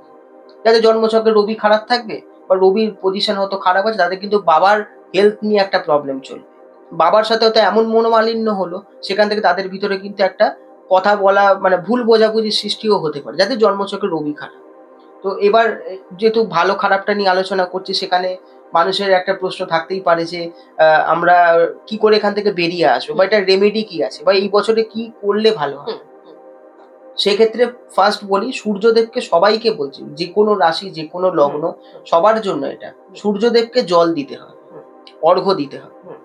তো সূর্যদেবকে জল দেবো কি করে? এবার অনেকে ভাবে যে মানে কোনো রকমে কি তামার মানে সূর্যদেবের যেহেতু ধাতু হচ্ছে তামা, তো স্টিলের ঘটি দিয়ে জল দিলে কিন্তু আমরা স্নান সকাল সকাল করতে হবে, যেটা ঠান্ডায় হয়তো একটু মানে অসম্ভব মনে হতে পারে, কিন্তু যতটা সকালে করা যায়, আমি সকাল 6টা বললাম না, মিনিমাম যেন 8টা 9টার ভিতরে যেন সেটা করা যায়।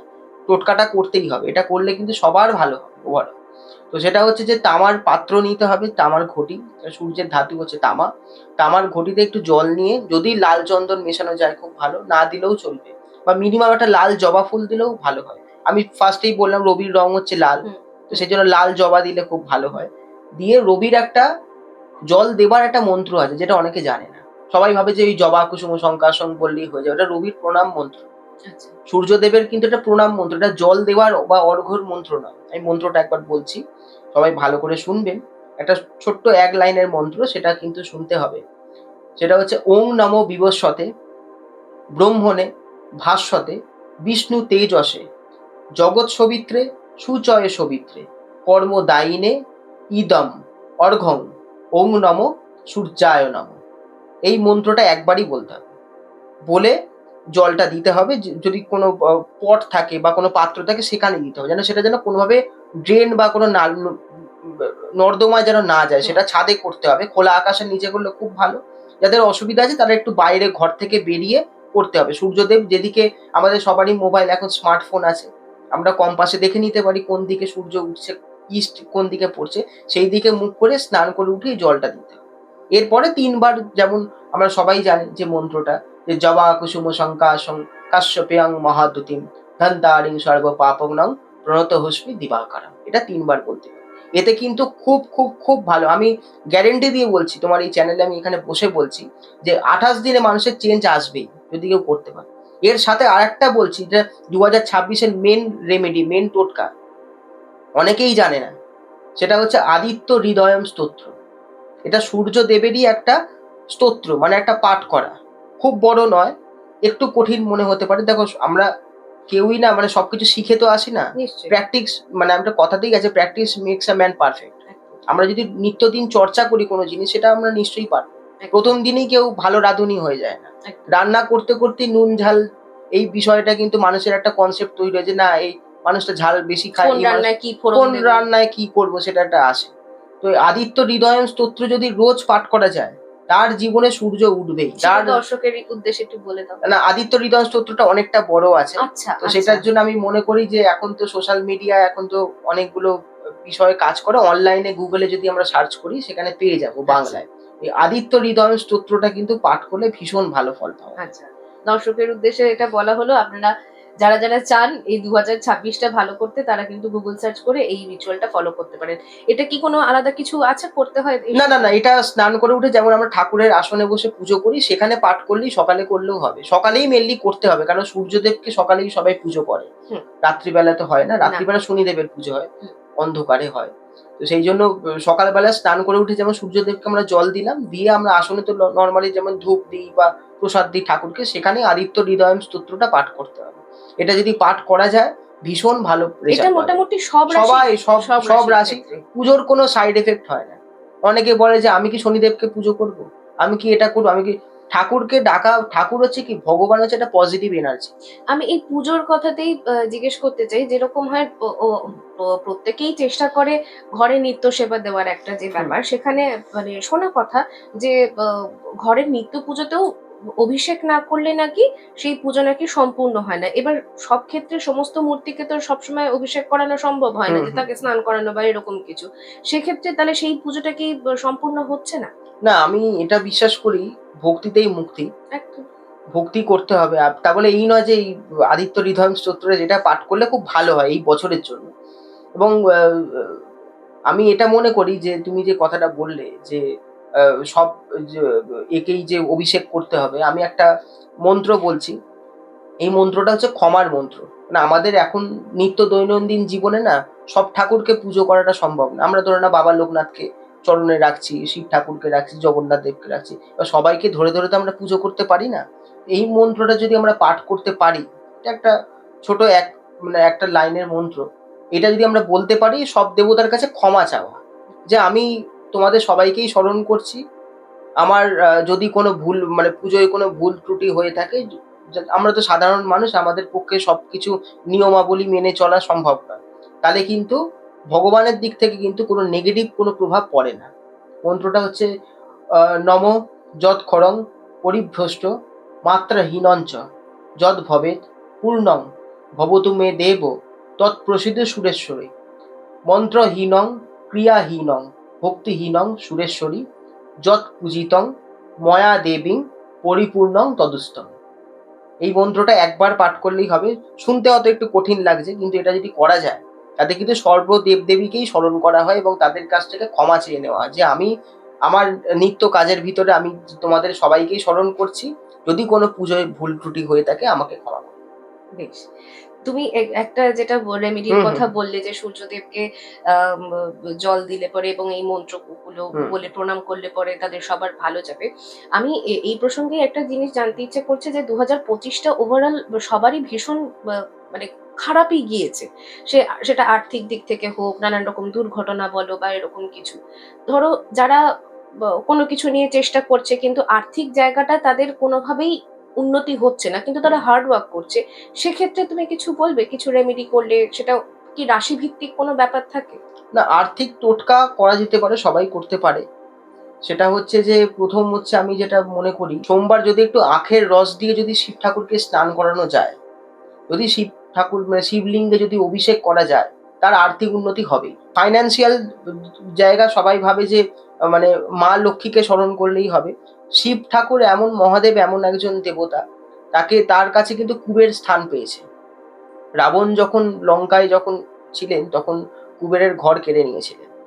তো সেই জন্য সেখান থেকে কিন্তু শিব কিন্তু দেবাদিদেব মহাদেব কিন্তু কুবেরকে স্থান দিয়েছেন তার স্থান। তো শিব ঠাকুরকে যে পুজো করবে বা শিবকে যে স্মরণ করবে তার কিন্তু সার্বিক সমস্ত দারিদ্র যোগ থেকে সে নাশ হবে, তার দারিদ্রতা তার নাশ হবে, পরিষ্কার কথা। তো সেই জন্য একটা স্তোত্র আছে, আমি বলে রাখছি, এগুলো সবই আপনারা যদি সার্চ করেন আপনি পেয়ে যাবেন। সেটার নামই হচ্ছে দারিদ্র দহন শিব স্তোত্র। এই দারিদ্র দহন শিব স্তোত্র যদি পাঠ করা যায় বা শিব ঠাকুরকে যদি একটু অভিষেক করা যায় আখের রস দিয়ে, তার খুব ভালো ফল। এছাড়াও গাছের মূল আছে, যেটা অনেকে জানে বা অনেকের পক্ষে এটাও করাও সময়ের একটা ব্যাপার, তো এটা পুজো করতে গেলে সময় সাপেক্ষ ব্যাপার। সেক্ষেত্রে বলে রাখি, যদি কেউ বামনহাটি বলে একটা গাছ আছে, আচ্ছা। বামনহাটি, বামনহাটি এবং এছাড়াও বামনহাটির পাশাপাশি সাদা লজ্জাবতী এবং সাদা অপরাজিতা যদি কেউ ধারণ করে শনিবার করে করে যদি একটু পাল্টায়, কেন মূলের কিন্তু মানে এজ বা আয়ু হচ্ছে মাত্র ৭ দিন। মানে সেটা তোর রসের ওপরে কাজ হয় এবং গুণের ওপর কাজ হয়। সেটা যদি কেউ ধারণ করতে পারে, শরীরে যদি রাখতে পারে, তারও কিন্তু আর্থিক উন্নতি হয়। এটাও করা যেতে পারে। এছাড়াও আমি যেমন বলছিলাম যে রাশির শুভ রং, সেইগুলো ব্যবহার করলেও কিন্তু তার অনেক নানাবিধি সমস্যা কিন্তু কমে যায়। তুমি কি এটা মন্ত্রের কথা বলছিলে?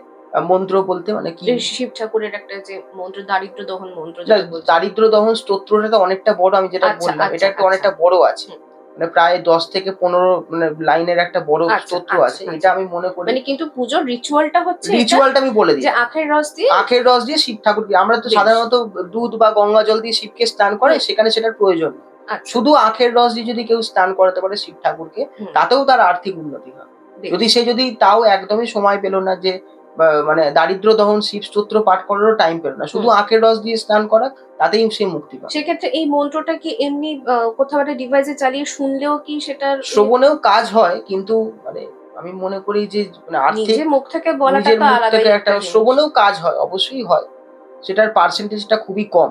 বেশ। সেজন্য নিজে যদি করা যায় খুব ভালো হয়। আমি তো জন্য মূলের কথাও বলে দিলাম হুম, যে হুম, অনেকে পুজোর সময় পায় না। হুম। যে সাদা লজ্জাবতী আর যদি বামনহাটি আর যদি সাদা অপরাজিতা যদি কেউ ধারণ করতে পারে শনিবার করে পাল্টায়, তার আর্থিক উন্নতি হবে। ঠিক এটাই মানে ঠিক এই প্রসঙ্গেই আমার পরের প্রশ্নটা, হুম যে আমি যে এই যে পুজো করছি, এই যে একটা সময় দিচ্ছি, নিবেদন করছি, এটা তো একটা সাধনা। হুম তো এবার আমার পরের প্রশ্নটাই হচ্ছে যে তন্ত্র সাধনা, যে এই যে বিষয়টা, যে তন্ত্র কি আর সাধনাই বা কি, মানে দুটো তো একটা মানে একে অপরের সাথে জড়িত, মানে তন্ত্র কি সাধনা কি এটা। আর আরেকটা যেটা জিনিস, যে তন্ত্র তো মানে মানুষ এই যে যারা তন্ত্র সাধনা করেন তারা তো নানান রকম দেবদেবীকে স্মরণ করেই করেন। কেউ মা কালীকে নিয়ে তন্ত্র সাধনা করছেন, কেউ কাল ভৈরব নিয়ে করেন।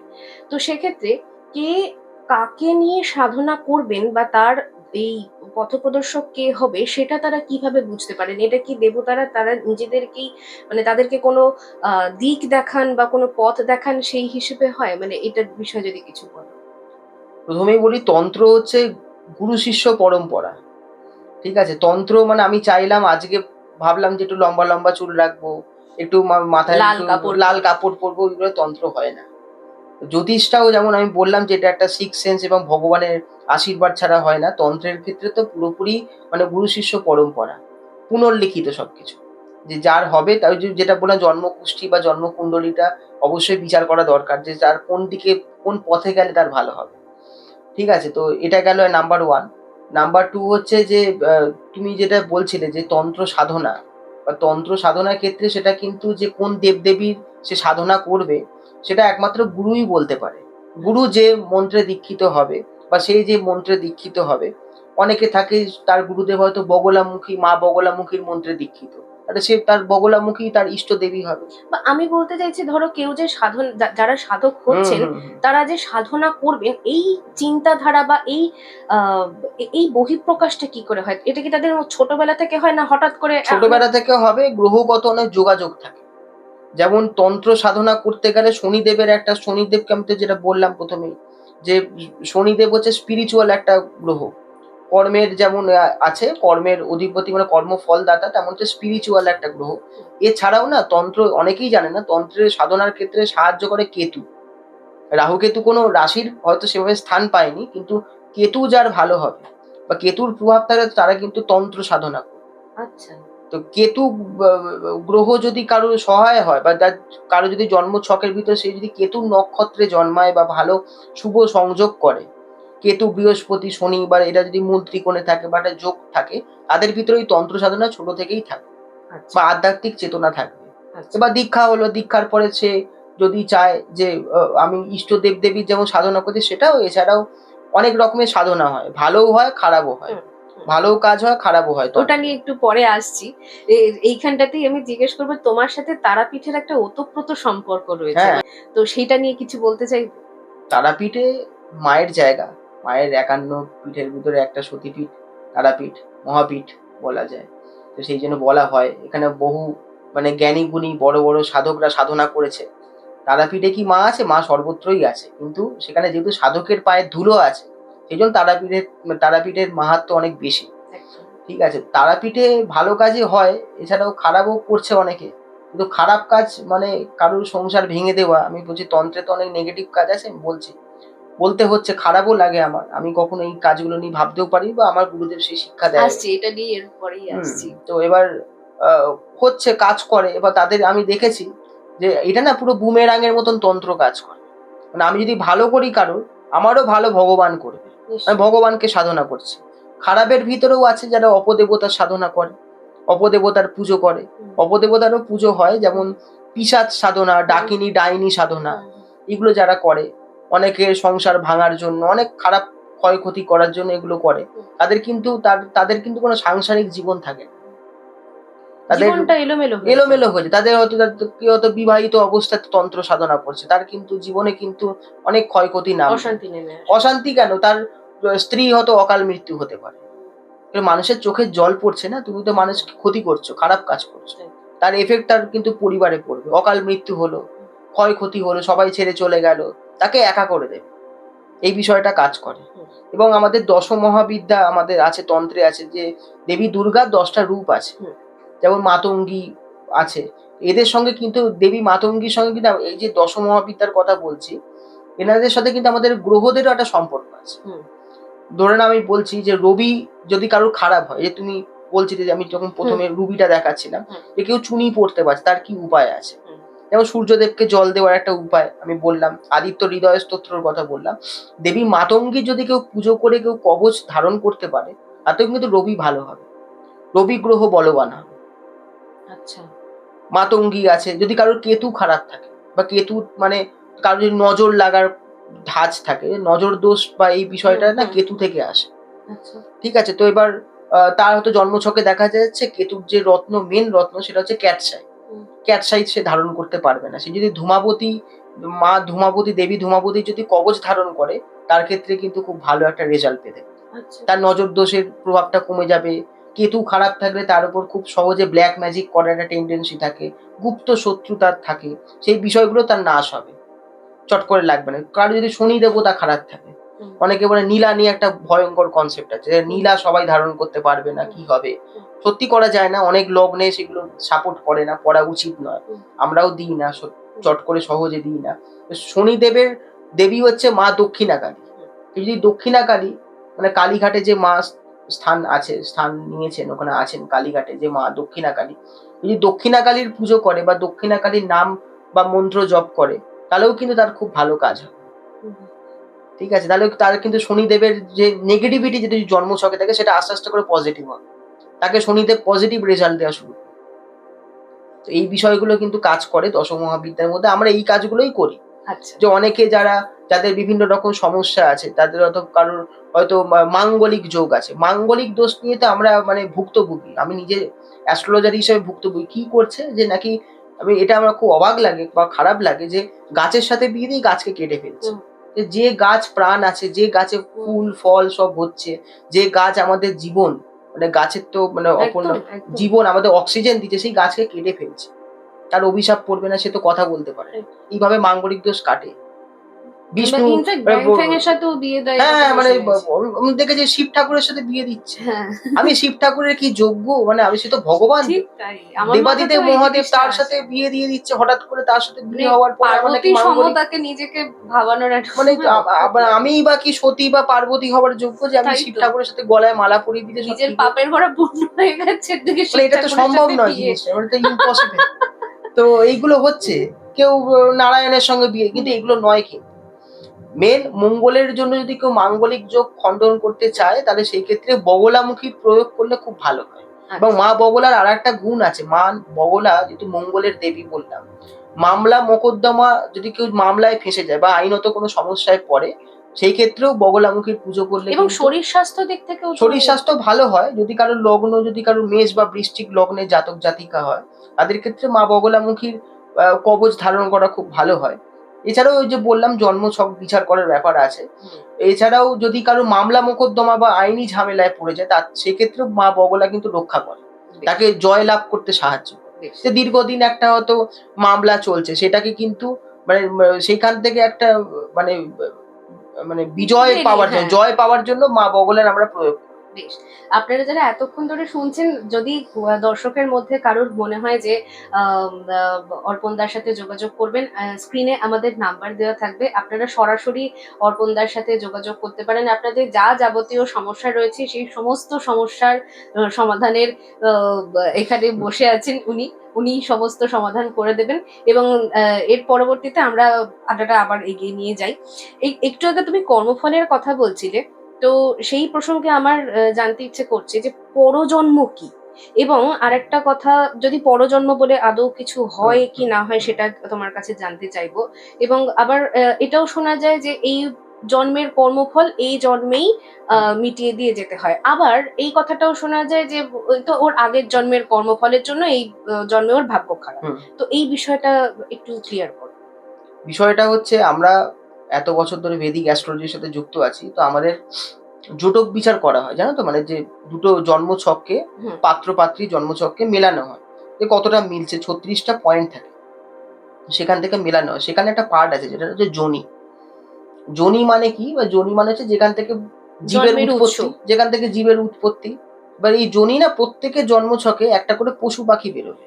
মানে আমরা আগের জন্মের প্রত্যেকের যে 7টা তো জন্ম হয়, 7 জন্ম থেকে 7 কাণ্ড রামায়ণ, 7 জন্ম বলা হয় না, যে সব রামধনুর রং 7টা হয়, সব 7টা একটা একটা একটা মানে কেতুর নম্বর, যেটার ভিতরে একটা ব্যাপার আছে। তো যে এই জনি মানে প্রত্যেকের না কোনো পশু পাখি ধরে নাও কারো সিংহ জনি, মানে সে আগের জন্য সিংহ ছিল, তো সিংহের মতন তার গর্জন টর্জন এই জন্মেও থাকে। আচ্ছা। সিংহ মানে সে কি পাপ পুণ্য করতে পারে না? সেও তো বনের ভিতরে ভালোও করতে পারে, কোনো মানুষকে খারাপও করতে পারে, বা পশু পাখির সাথে হয়তো কোনো সে হয়তো তার পরিবারকে সমাজে, মানে পশু পাখি কথা বলতে তারও তো একটা পরিবার থাকে। নিশ্চয়ই, এবং হ্যাঁ, ওদের মধ্যেও অ্যাফেকশন থাকে। অ্যাফেকশন থাকে, যথেষ্ট থাকে। তো সেখান থেকে বিচার হয়। এবং মানে ধরে নাও কারো সর্পজনী, সর্প হচ্ছে মানে সর্প মানে সাপ, তারা কিন্তু মানে তাদের নেচার ওয়াইজ যখন দেখতে পাচ্ছে সর্পজনী, তাদের কিন্তু মানে ভীষণ মানে অ্যাগ্রেসিভ হয়। মানে ধরে নাও তাদের যদি তাদের মানে তাদেরকে নিয়ে যদি কিছু বলা হয় বা তাদেরকে নিয়ে যদি কোনো মানে কুৎসা বা রটনা করা হয়, তারা কিন্তু সেটার বদলা নেয়, রিভেঞ্জ মেন্টালিটি, ছোবল দিয়ে যাবে। ছোবল দিয়ে, সাপের ছোবলের মতো। হ্যাঁ, এই ছোবল ব্যাপারগুলো দিয়ে গেল। তো এইগুলো খুব কাজ করে। এবং এইগুলো জোটক বিচারে মেলাতে হয়। ধরে নাও সিংহ জনি, বা ধরে নাও কারোর হলো কুকুর বেরোলো জনিতে, যে আগের জন্মে সে হয়তো ডগ ছিল বা কুকুর ছিল, তার হয়তো স্ত্রীর দেখা গেল বিড়াল জনি। তো তাহলে তো কুকুর আর বিড়ালের তো মিল হয় না, তাদের ভিতরে সবসময় অশান্তি লেগে থাকবে অকারণে। এই যে কি হলো, আমরা তো একই রাশির মানুষ, একই লগ্নের মানুষ, সব ভালো, আমরা তো দেখছি একই কালার, একই খাবার খেতে, তাতেও আমরা না একে অপরের ডিসিশনটা ঠিক মেলাতে পারছি না। তা তুমি দেখো তো জনিটা মিলছে কিনা। দেখলে হয়তো পাত্রে হয়তো বেরোলো কুকুর জনি, আর স্ত্রীর বেরোলো হয়তো বিড়াল জনি, তো কুকুর বিড়ালে তো মিল হবে না, শত্রু তো। একে অপরকে দেখতে পারে না, একে অপরকে অ্যাটাক করার চেষ্টা করে, স্পেশালি কুকুর বিড়ালকে চেস করে। এটা ছোটবেলায় তো কার্টুনেও দেখেছি আমরা। তো এইগুলো হলো মনে পড়ে যায় ছোটবেলার ঘটনাগুলো। তো এইগুলো কি হয়। একদম। এবং শনিদেব থেকে না পুণ্য মানে আগের জন্মের কর্মফল সেটা বিচার হয়। আচ্ছা। শনিদেবের পজিশন ভাবে, যদি কারো শনি খারাপ থাকে, শনি খারাপ তো ওরকম বড় কোনো গ্রহই খারাপ হয় না। এবার যদি কারো জন্ম ছকের ভিতর যদি দেখা যায় যে শনিদেব, মানে শনিদেব প্রত্যেকটা গ্রহের না মানে উচ্চস্থ আর নিচস্থ জায়গা আছে, মানে একটা ঘরে খুব ভালো ফল দেয়, একটা ঘরে খুব খারাপ ফল দেয়। তো শনির মানে নিচস্থ জায়গা হচ্ছে, শনিদেবের নিচস্থ জায়গা হচ্ছে মেষ রাশি। তো মেষ রাশিতে যদি কারো শনি থাকে, তার মানে এটা জানতে হবে সে আগের জন্মে নিশ্চয়ই কোনো খারাপ কাজ করেছে। কারো যদি জন্মছকের ভিতরে শনি তুলা রাশিতে থাকে, তার মানে সে কিন্তু ভালো কাজ করে ভালো একটা পজিশন এই জন্মে পাবেই, পেতেই হবে। মানে যে সে যদি শেষ জীবনেও পায়, তাকে পেতেই হবে। সে মানে তাকে মানে সে সাকসেসফুল, যদি তার কপালে মানে তার ভাগ্যে থাকে যে সাকসেসটা লেটে আসবে, কিন্তু সে লাস্ট জীবনে হলেও সে পাবে। কারণ শনি হচ্ছে তুলা রাশিতে খুব ভালো ফল দেয়। আচ্ছা, আচ্ছা, এবার আমরা আলোচনাটাকে একটু অন্যরকম দিকে নিয়ে যাই। তুমি বাস্তু সমাধানও করে থাকো, বাস্তুর যদি কোনো সমস্যা থাকে নানান রকম সমাধান করো, তো সেক্ষেত্রে তোমাকে তাদের বাড়িতে যেতে হয়, কারণ বাড়িতে না গেলে তুমি কোথায় কি সমস্যা রয়েছে সেটা তুমি জানতে পারবে না। তো সেখানে যেটা হয় যে কোন দিকটা কিছু ঠিক আছে কিনা সেইটা একটা, যেটা ওভারঅল একটা বেসিক জিনিস হয় সেটা। আর একটা যেটা হয় বাস্তুতে কোনো নেগেটিভ কোনো কিছু এনার্জি রয়েছে কিনা, বা প্যারানর্মাল সেখানে অ্যাক্টিভিটি বা কোনো কোনো ভৌতিক প্যারানর্মাল কিছু। অ্যাক্টিভিটি। তো এরকম তুমি কোথাও বাস্তুতে কোনো সমস্যার সমাধান করতে গিয়ে এরকম কিছু হয়েছে অনেকবার ঘটনা? পেয়েছি এরকম, অনেক ঘটনাই একটা শুনি। ঘটেছে। অনেক ঘটনায় বলতে গেলে কলকাতায় তাদের আত্মীয় থাকতো। কলকাতায় মানে জায়গাটা বলছি না, তো সেই কলকাতায় আত্মীয় থাকতো, তো তারা আমার সঙ্গে যোগাযোগ করে যে আমার মানে ভাগ্নির এরকম একটা ভৌতিক মনে হচ্ছে যেন একটা কিছু কিছু হয়েছে। এবার ও রাত্রিবেলা ঘুমোতে পারছে না, অনেক সমস্যা হচ্ছে। তো আমি কলকাতা থেকে রওনা দিলাম মালদার উদ্দেশ্যে। মানে ঘটনাটা মালদায় ঘটেছে, মালদার একটি বেসরকারি মানে কলেজে আর কি সেই ঘটনাটা ঘটেছে। সেখানে সে ছিল ছাত্রী, প্রথম ফার্স্ট ইয়ারের একটা ছাত্রী ছিল। তো এবার আহ, সেই কলেজে মানে পরবর্তীকালে সবকিছু জানা গেল যে কলেজে সেখানে একটা কোনো কারণে হয়তো সেই তরুণী তার জীবন বলিদান দিয়েছিল সেই কলেজে। সে একটা ঘরে মানে একটা পার্টিকুলার ক্লাসরুমের ভিতরে সে একটা তার জীবনটা চলে যায়। তো সেখানে যাওয়ার মানে ফলে যেটা হয়েছে, তার সেই আত্মাটা না সেই ঘরের ভিতরেই সবসময় থাকতো। এবার সেই কলেজ কর্তৃপক্ষ যেটা করে আর কি, সেটাকে লক করে রাখে, মানে কোনোভাবে যেন সেখানে কেউ অন্য অন্য কেউ প্রবেশ না করতে পারে, বা ফরেনসিকের পরে যেটা হয় আর কি, মানে যেন কেউ না যেতে পারে, বন্ধ ছিল। সেই তরুণী যার কথা বলছি, যে মেয়েটির কথা বলছি, সে মানে কোনোভাবে সেই ঘরটা খুলেছে, মানে কোনো রকম চাবি সংগ্রহ করে সেই ঘরে, ভীষণ খুবই কিউরিয়াসিটি মানে ওর ভিতরে। খোলার পরে ঢুকেছে যে কি আছে, সবাইকে তো বারণ করা হয় যে এখানে ডোন্ট এন্টার বলে একটা বড় করে নোটিশ বোর্ড টাঙানো আছে, এখানে ঢুকবে না, কিউরিয়াসিটি যাবে। তো এবার ঢুকেছে, ঢোকার পরে না সে সেভাবে কিছু অনুভব করেনি, বলছে কিছু তো নেই, তাহলে কি এটা মানে কি বোগাস, মানে কি মিথ্যা কথা জাস্ট বলার জন্য। সাডেনলি সে ফিল করে যে পেছন দিক থেকে কেউ ধাক্কা দেওয়ার ফলে মানে ও না খুব মানে অচৈতন্য অবস্থায় অজ্ঞান হয়ে যায়, মানে তার এখন হুঁশ নেই, সেন্সলেস হয়েছে। দরজাটা বন্ধ, যখন ও সেন্স ফিরলো তখন তো অবশ্যই তো গার্জেনকে ডেকেছে যে এরকম কেন দরজা খোলা হয়েছে বা ঢোকা হয়েছে। ঢোকার পরে ও পরে পরে যখন ঘরে যায়, গিয়ে দেখছে ওর পিঠে না প্রচুর আঁচড়ের দাগ, মানে নখ দিয়ে কেউ হয়তো মানে মানে আঁচড়েছে, জোরে জোরে আঁচড়ানোর দাগ, এবং হাতের মানে মানে পাঞ্জা দিয়ে সেই মানে হয় না যে একটা আঘাত করলে যেমন দাগ, 5 আঙুলের দাগ বসে যায়, তেমন দাগ আছে। আচ্ছা। এবং খাওয়া দাওয়া খেতে পারছে না, খেতে গেলে অস্বস্তি হচ্ছে, শরীরে একটা অস্বস্তি হচ্ছে। এবং যেখানে মানে এই ঘটনাটা ঘটে হচ্ছে এপ্রিল মে মাসে। এবার এপ্রিল মে মাসে মানে মালদা জেলার মতন জায়গা মানে মানে প্রচন্ড পরিমাণে হট হিউমিড একটা ক্লাইমেট। তো সেখানেই ঘটনাটা ঘটেছে। তো এবার সেখানে সবাই যেখানে এসি চালাচ্ছে, মানে এত গরমে নাভিশ্বাস অবস্থা, ওর ঠান্ডা লাগছে, আচ্ছা। প্রচন্ড ঠান্ডা লাগছে, এমনকি পাখা বন্ধ করে দিয়েছে। পাখা বন্ধ করে দিয়েছে। এবার রাত্রিবেলায় যখন মানে খেতে যাচ্ছে, ওর ঘরে না ওর একটা হ্যালোসিনেশন হচ্ছে, ও দেখতে পাচ্ছে যে কেউ একজন সাদা জামা কাপড় পরা কেউ হয়তো মুভ করছে, মানে ওই ঘর থেকে ও ঘর চলে যায়। ও মানে মুখটা ফেসটা সেভাবে বুঝতে পারছে না, বাট ওর একটা মনে হচ্ছে যে এরকম কিছু একটা হচ্ছে। এবং দেখছে যে ওকে যে চা দেওয়া হয়েছে যে গ্লাসে বা মাগে দেওয়া হয়েছে, সেখানে না রক্ত দেখতে পাচ্ছে। আচ্ছা। এরকম ঘটনা ঘটেছে। সাংঘাতিক। সাংঘাতিক মানে ভয়ঙ্কর ব্যাপার, রক্ত দেখতে পাচ্ছে এবং দেওয়ালে হাতের অনেক রকম প্রিন্ট দেখতে পাচ্ছে, রক্ত মাখানো, যে বিভিন্ন রকম উপরে মানে উপর দিকে চলে গেছে, নিচের হাতের দিকে ছাপ। হাতের সব ছাপ, শুধু হাতের ছাপ, যে কেউ একজন তো মানে হেল্প চাইছে, সাহায্য চাইছে, এরকম টাইপের আর কি। হাতের ছাপ দেখতে পাচ্ছে। তো এবার এইগুলো হচ্ছে, এবার এইটা হলে কি কেউ নিজের ভিতরে ঠিক থাকতে পারে? এবং ও না কিছু কিছু ক্ষেত্রে রাত্রিবেলার দিকে নিজেকে নিজে আঘাত করছে, নিজের মানে জামা কাপড় মানে আঘাত করা বলো, নিজের চামড়া ছিঁড়ে দেওয়া বলো, নিজেকে যেভাবে হোক মানে ওর যতদিন এই ঘটনাগুলো প্যারানর্মাল অ্যাক্টিভিটি ঘটছে, ততক্ষণ অব্দি ওর বাড়িতে কোনো ধারালো কিছু থাকতো না, অস্ত্র মানে ধারালো কোনো চামচও রাখা যেত না। সেটা দিয়েও নিজের শরীরে আঘাত করার চেষ্টা করছে। ইভেন ওর মা নখ কেটে দিয়েছে, যে তুই নখ দিয়েও তো নিজেকে নিজে আঘাত করতে পারিস, সেটাও করে দি, তাতেও হচ্ছে না। তো এরপর আমি যাই। এবার প্যারানর্মাল অ্যাক্টিভিটি এরকম করতে গিয়ে আমি অনেকবারই সম্মুখীন হয়েছি, আমরা নিজেরাও বাধাগ্রস্ত, আমাদেরকে আসতে দেওয়া হয় না। কারণ আমরা তো সবসময় চেষ্টা করবো পজিটিভলি তার সেটাকে হ্যান্ডেল করা বা সেই জায়গা থেকে তাকে মুক্তি দেওয়া ভৌতিক কাণ্ড থেকে। তো সেটা তো আমার তো বাধাগ্রস্ত হলাম। আমি ট্রেনে গেছিলাম, তো ট্রেনটাও সামহাও কোনোদিনও লেট করে না, সেই ট্রেনও লেট করলো। লেট বলতে 2 ঘন্টা লেট। সবাই যাত্রীরাও অবাক হয়ে যাচ্ছে, কি হলো, এরকম তো হওয়া উচিত না। সেটা হলো, বাড়িতে পৌঁছলাম। বাড়িতে এবার পৌঁছানোর পরে দরজা যখন আমি নক করছি, কলিং বেল বাজাচ্ছি, তখন ওর মাকে ও হুমকি দিচ্ছে অন্য ঘর থেকে যে দরজা খুলবে না, ও এসছে, দরজা খুললে কিন্তু আমি দেখে নেব। এরম ধরনের ঘটনা ঘটছে। তো এবার হওয়ার পরে যাই হোক, ওর মা একটা আতঙ্কে দরজাটা খুললো, আমি গেছি, তো গিয়ে দেখছি প্রথমেই আমাকে দিকে লাল লাল চোখ করে তাকিয়ে আছে, সোফার উপরে বসে আছে, আমার দিকে খুব বাজে নজরে তাকাচ্ছে বা আমাকে পছন্দ করছে না, যেমন হয় আর পছন্দ করছে না। এবার আমি জিজ্ঞেস করছি তুমি কোথায় থাকো বা তোমার নাম কি, তুমি কি চাইছো, কি পারপাস তোমার, সে শুধু হাসছে। এরকম ঘটনা ঘটছে। তো আমি সঙ্গে সঙ্গে প্রতিকার স্বরূপ, আমাদের অনেকগুলো বাস্তুর প্রতিকার থাকে, তার ভিতরে আমি সাধারণত হনুমানজির পুজোটা খুব করতে বলি সবাইকে, যাদের মানে বাড়িতে একটু মানে বাস্তুর একটু সমস্যা থাকে, বাস্তু দোষ থাকে, তাদের বাড়িতেই ভৌতিক উপদ্রবটা কম বেশি সবারই হয়, কম বেশি হয় যাদের বাস্তু খারাপ থাকে। তো আমি হনুমানজিটা সবার বাড়িতে আমি সবসময় বলি, হনুমানজির পুজো করে সেই বাড়িতে কোনো বিপদ আপদ ভৌতিক তাণ্ডব জীবনে হবে না, সম্ভব না, অসম্ভব, হয় না। হনুমানজিকে নেগেটিভ এনার্জি বা ভূত প্রেত প্যারানর্মাল অ্যাক্টিভিটি ভয় পায়। ঠিক আছে, তো আমি একটা পারদের হনুমান দিই, পারদের হনুমানজি সেখানে রাখি। এবং আমাদের আরো অন্য তন্ত্রের অনেকগুলো তান্ত্রিক ক্রিয়া থাকে, যন্ত্রম থাকে, সেগুলো যখন তার শরীরে স্পর্শ করি, তো সেই ক্ষেত্রে সে তো মানে নিজের ভিতরে নেই, মানে সে আমাকেই মেরে ফেলবে, এরকম অবস্থা। এগুলো আমাদের করতে হয়, এগুলো সম্মুখীন প্রত্যেক মুহূর্তেই হতে হয়।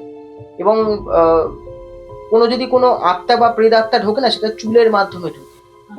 যে আগেকার দিন প্রথা ছিল যে চুল বেঁধে নেবে সন্ধ্যের পরে, আমাবস্যায় ছাদে উঠবে না, বা চুল যদি উঠতেই হয় চুলটা বেঁধে নেবে, চুলটা থেকে কিন্তু ওঠার সম্ভাবনা, বা চুল থেকে ওরা ক্যাপচার করে। মানে ওদের অস্ত্রই হচ্ছে চুল। চুল কেটে দাও, প্রবলেম হবে না, পুরোটা কাটতে হয় না, একটা নির্দিষ্ট লেন্থ থাকে, তো সেই লেন্থে যদি আমরা কেটে দিই তারপরে কিন্তু সেই তার অ্যাক্টিভিটিগুলো অনেক কমে যায়, সে মানে তার পাওয়ারটা কমে যায়। ঠিক আছে, এছাড়াও আরো বাস্তুর অনেক ধুনো থাকে, বাস্তুর অনেক জিনিসগুলো থাকে, সেইগুলো বলছি না, সেই রেমেডিগুলো দিলেও সেই প্রবলেমটা থেকে সলভ হয়। আস্তে আস্তে করে সে কিওর হলো, তার মোটামুটি কিওর হতে তাও মোটামুটি 2 সপ্তাহ চলে গেছে, 2 সপ্তাহ সময় লেগেছে পুরোপুরি নর্মাল হতে। এবং তার না মানে এই জিনিসগুলো আমি বলে রাখছি, যাদের শরীরেই প্যারানর্মাল অ্যাক্টিভিটি হয় সেই মুহূর্ততে তার আর কিছু মনে থাকে না।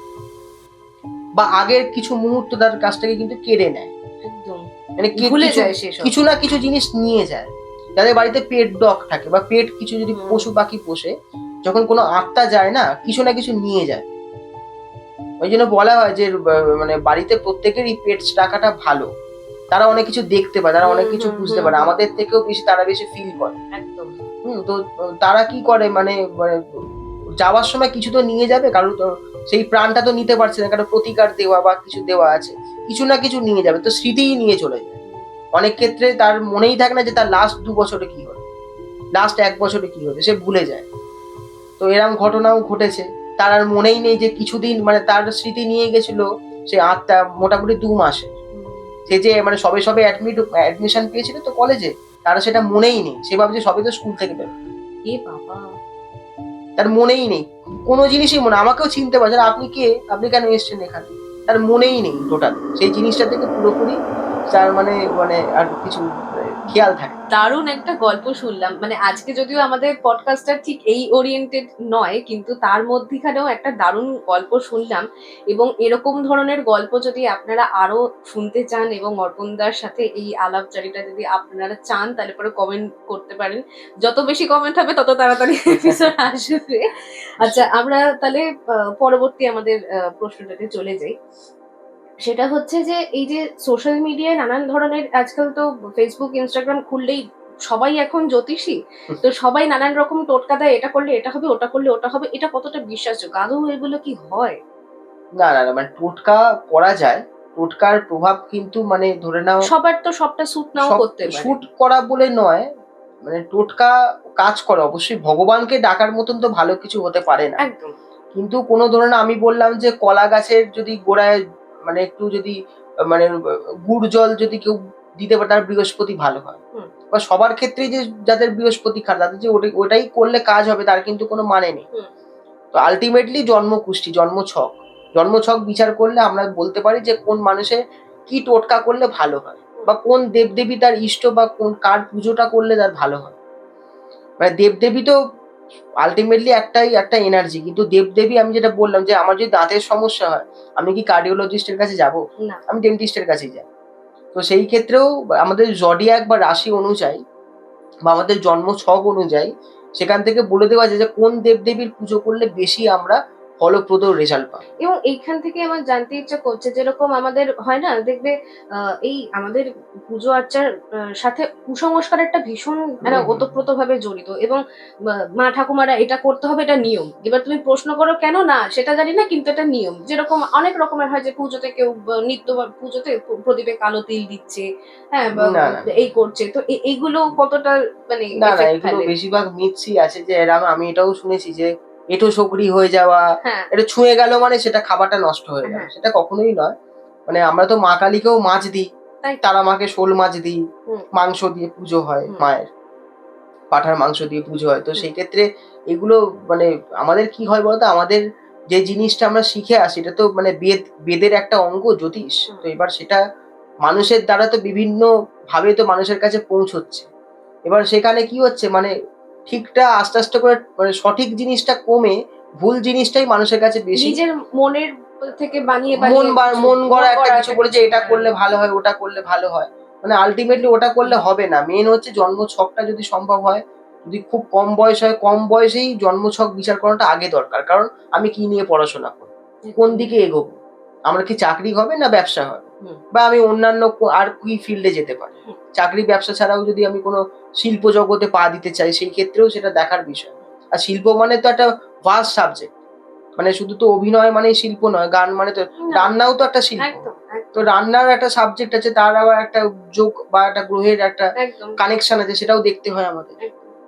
এবং তুমি যেটা বলছিলে এই যে প্রত্যেক জন্ম ছকটা দেখাটা খুব দরকার, কারণ হুম, যেখানে তার দোষ আছে সেখানে সেটাকে প্রতিকার হুম, হুম, করা।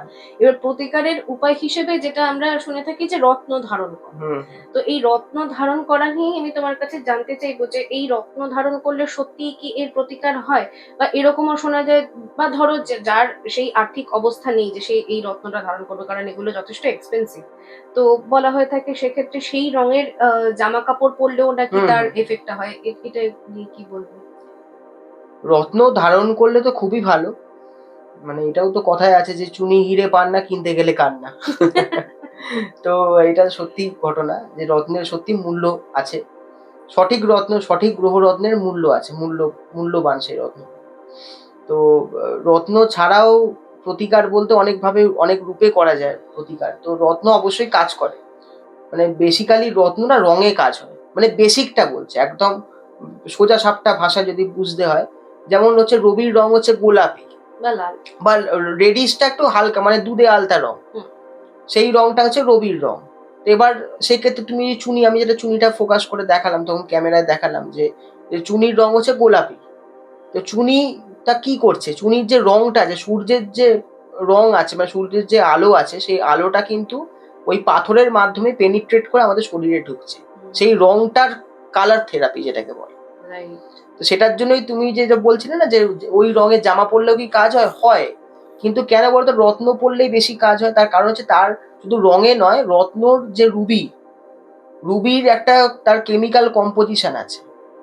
যেমন মুক্তোর ভিতরে আছে ক্যালসিয়াম কার্বনেট। ঠিক আছে? মুক্তো পড়লে দাঁতের সমস্যাও দূর হয়, হাড়ের সমস্যাও দূর হয়। শুধু মানে মুক্তো পড়া মানে মাথা ঠান্ডা তা নয়। মুক্তো তো অবশ্যই আমাদের ইমোশনটা মেইনলি কন্ট্রোল করে। যে অনেকের মানে ইমোশন বলতে কিন্তু রাগ নয়, অনেকের সুইসাইড করার টেন্ডেন্সি থাকে। সেক্ষেত্রেও আমরা চন্দ্রের প্রতিকার স্টেবিলাইজ দেখি। করে। স্টেবিলাইজ করে যে আমি এটা ভুল করছি।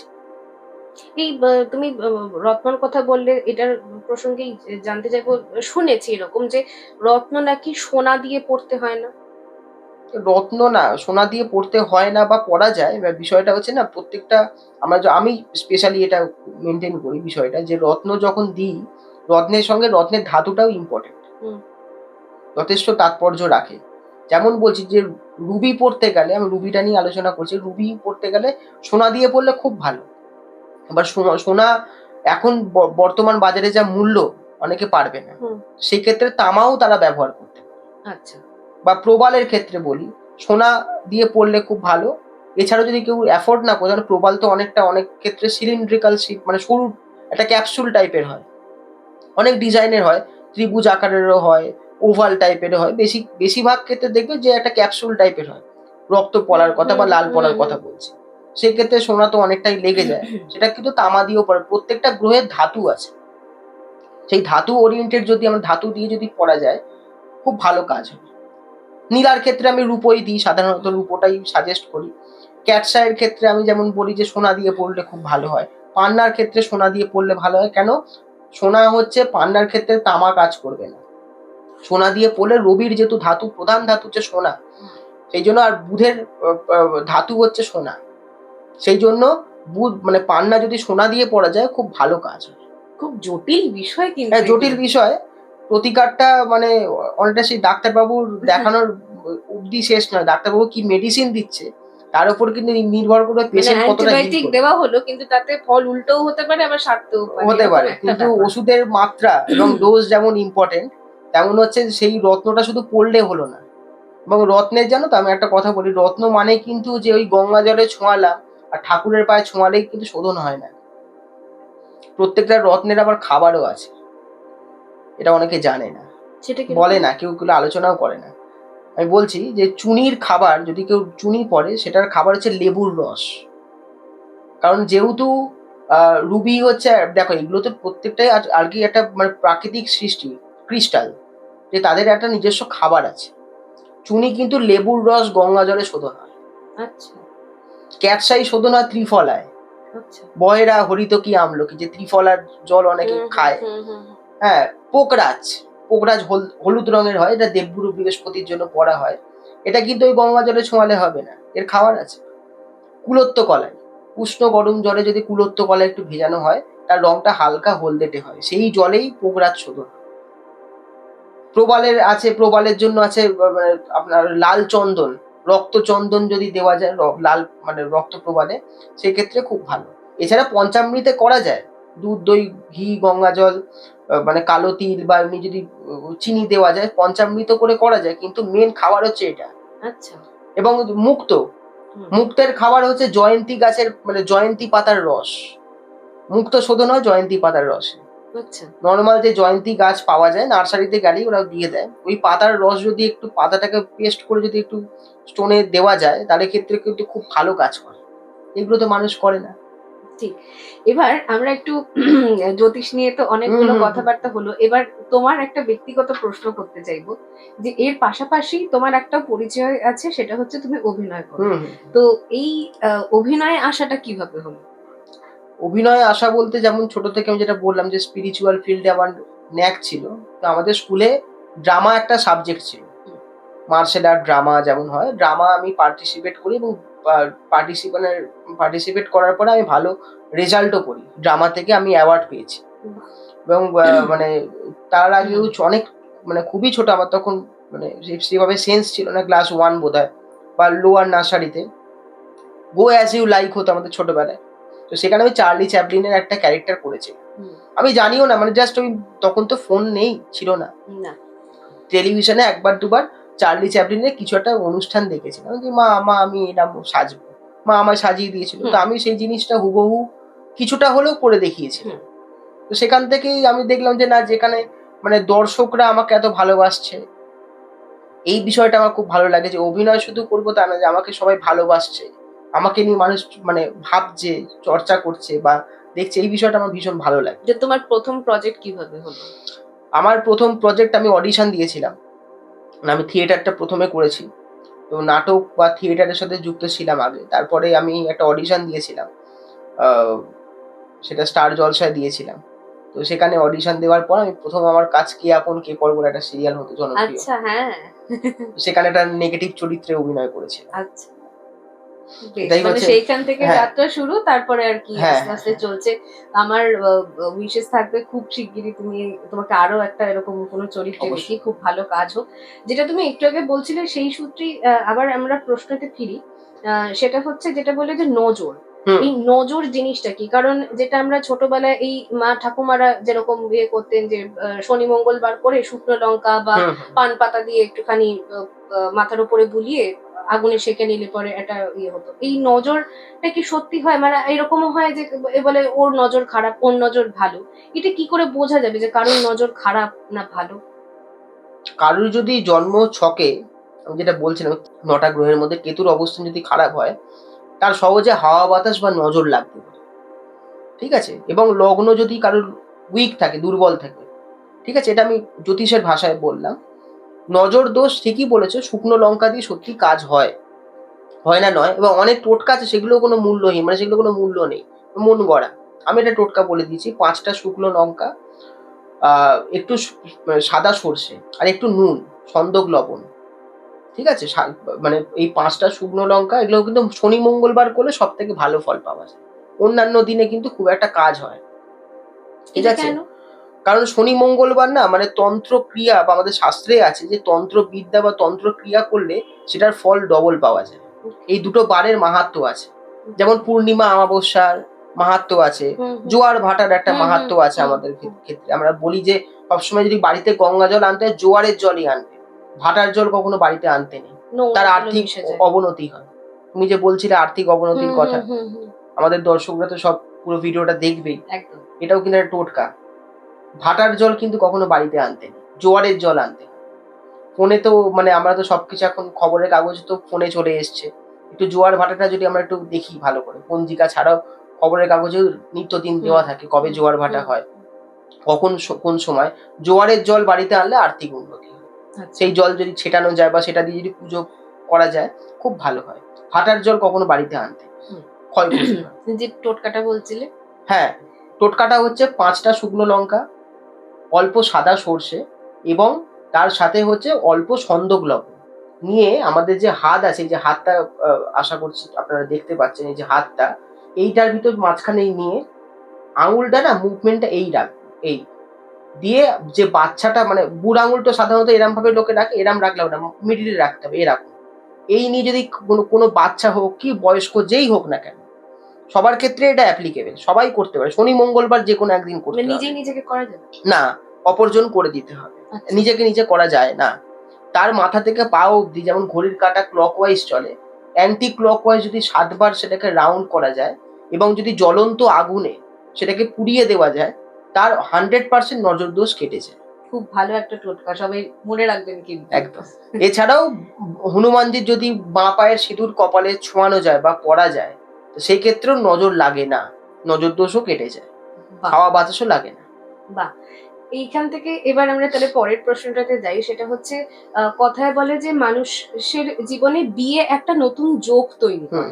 এবং কিন্তু আবার দেখা যায় যে কারুর বিয়ে হওয়ার পর জীবন একেবারে মানে ধরাশায়ী অবস্থা হয়ে হুম, গেছে, কারুর একেবারে সাফল্যের শিখরে পৌঁছে গেছে।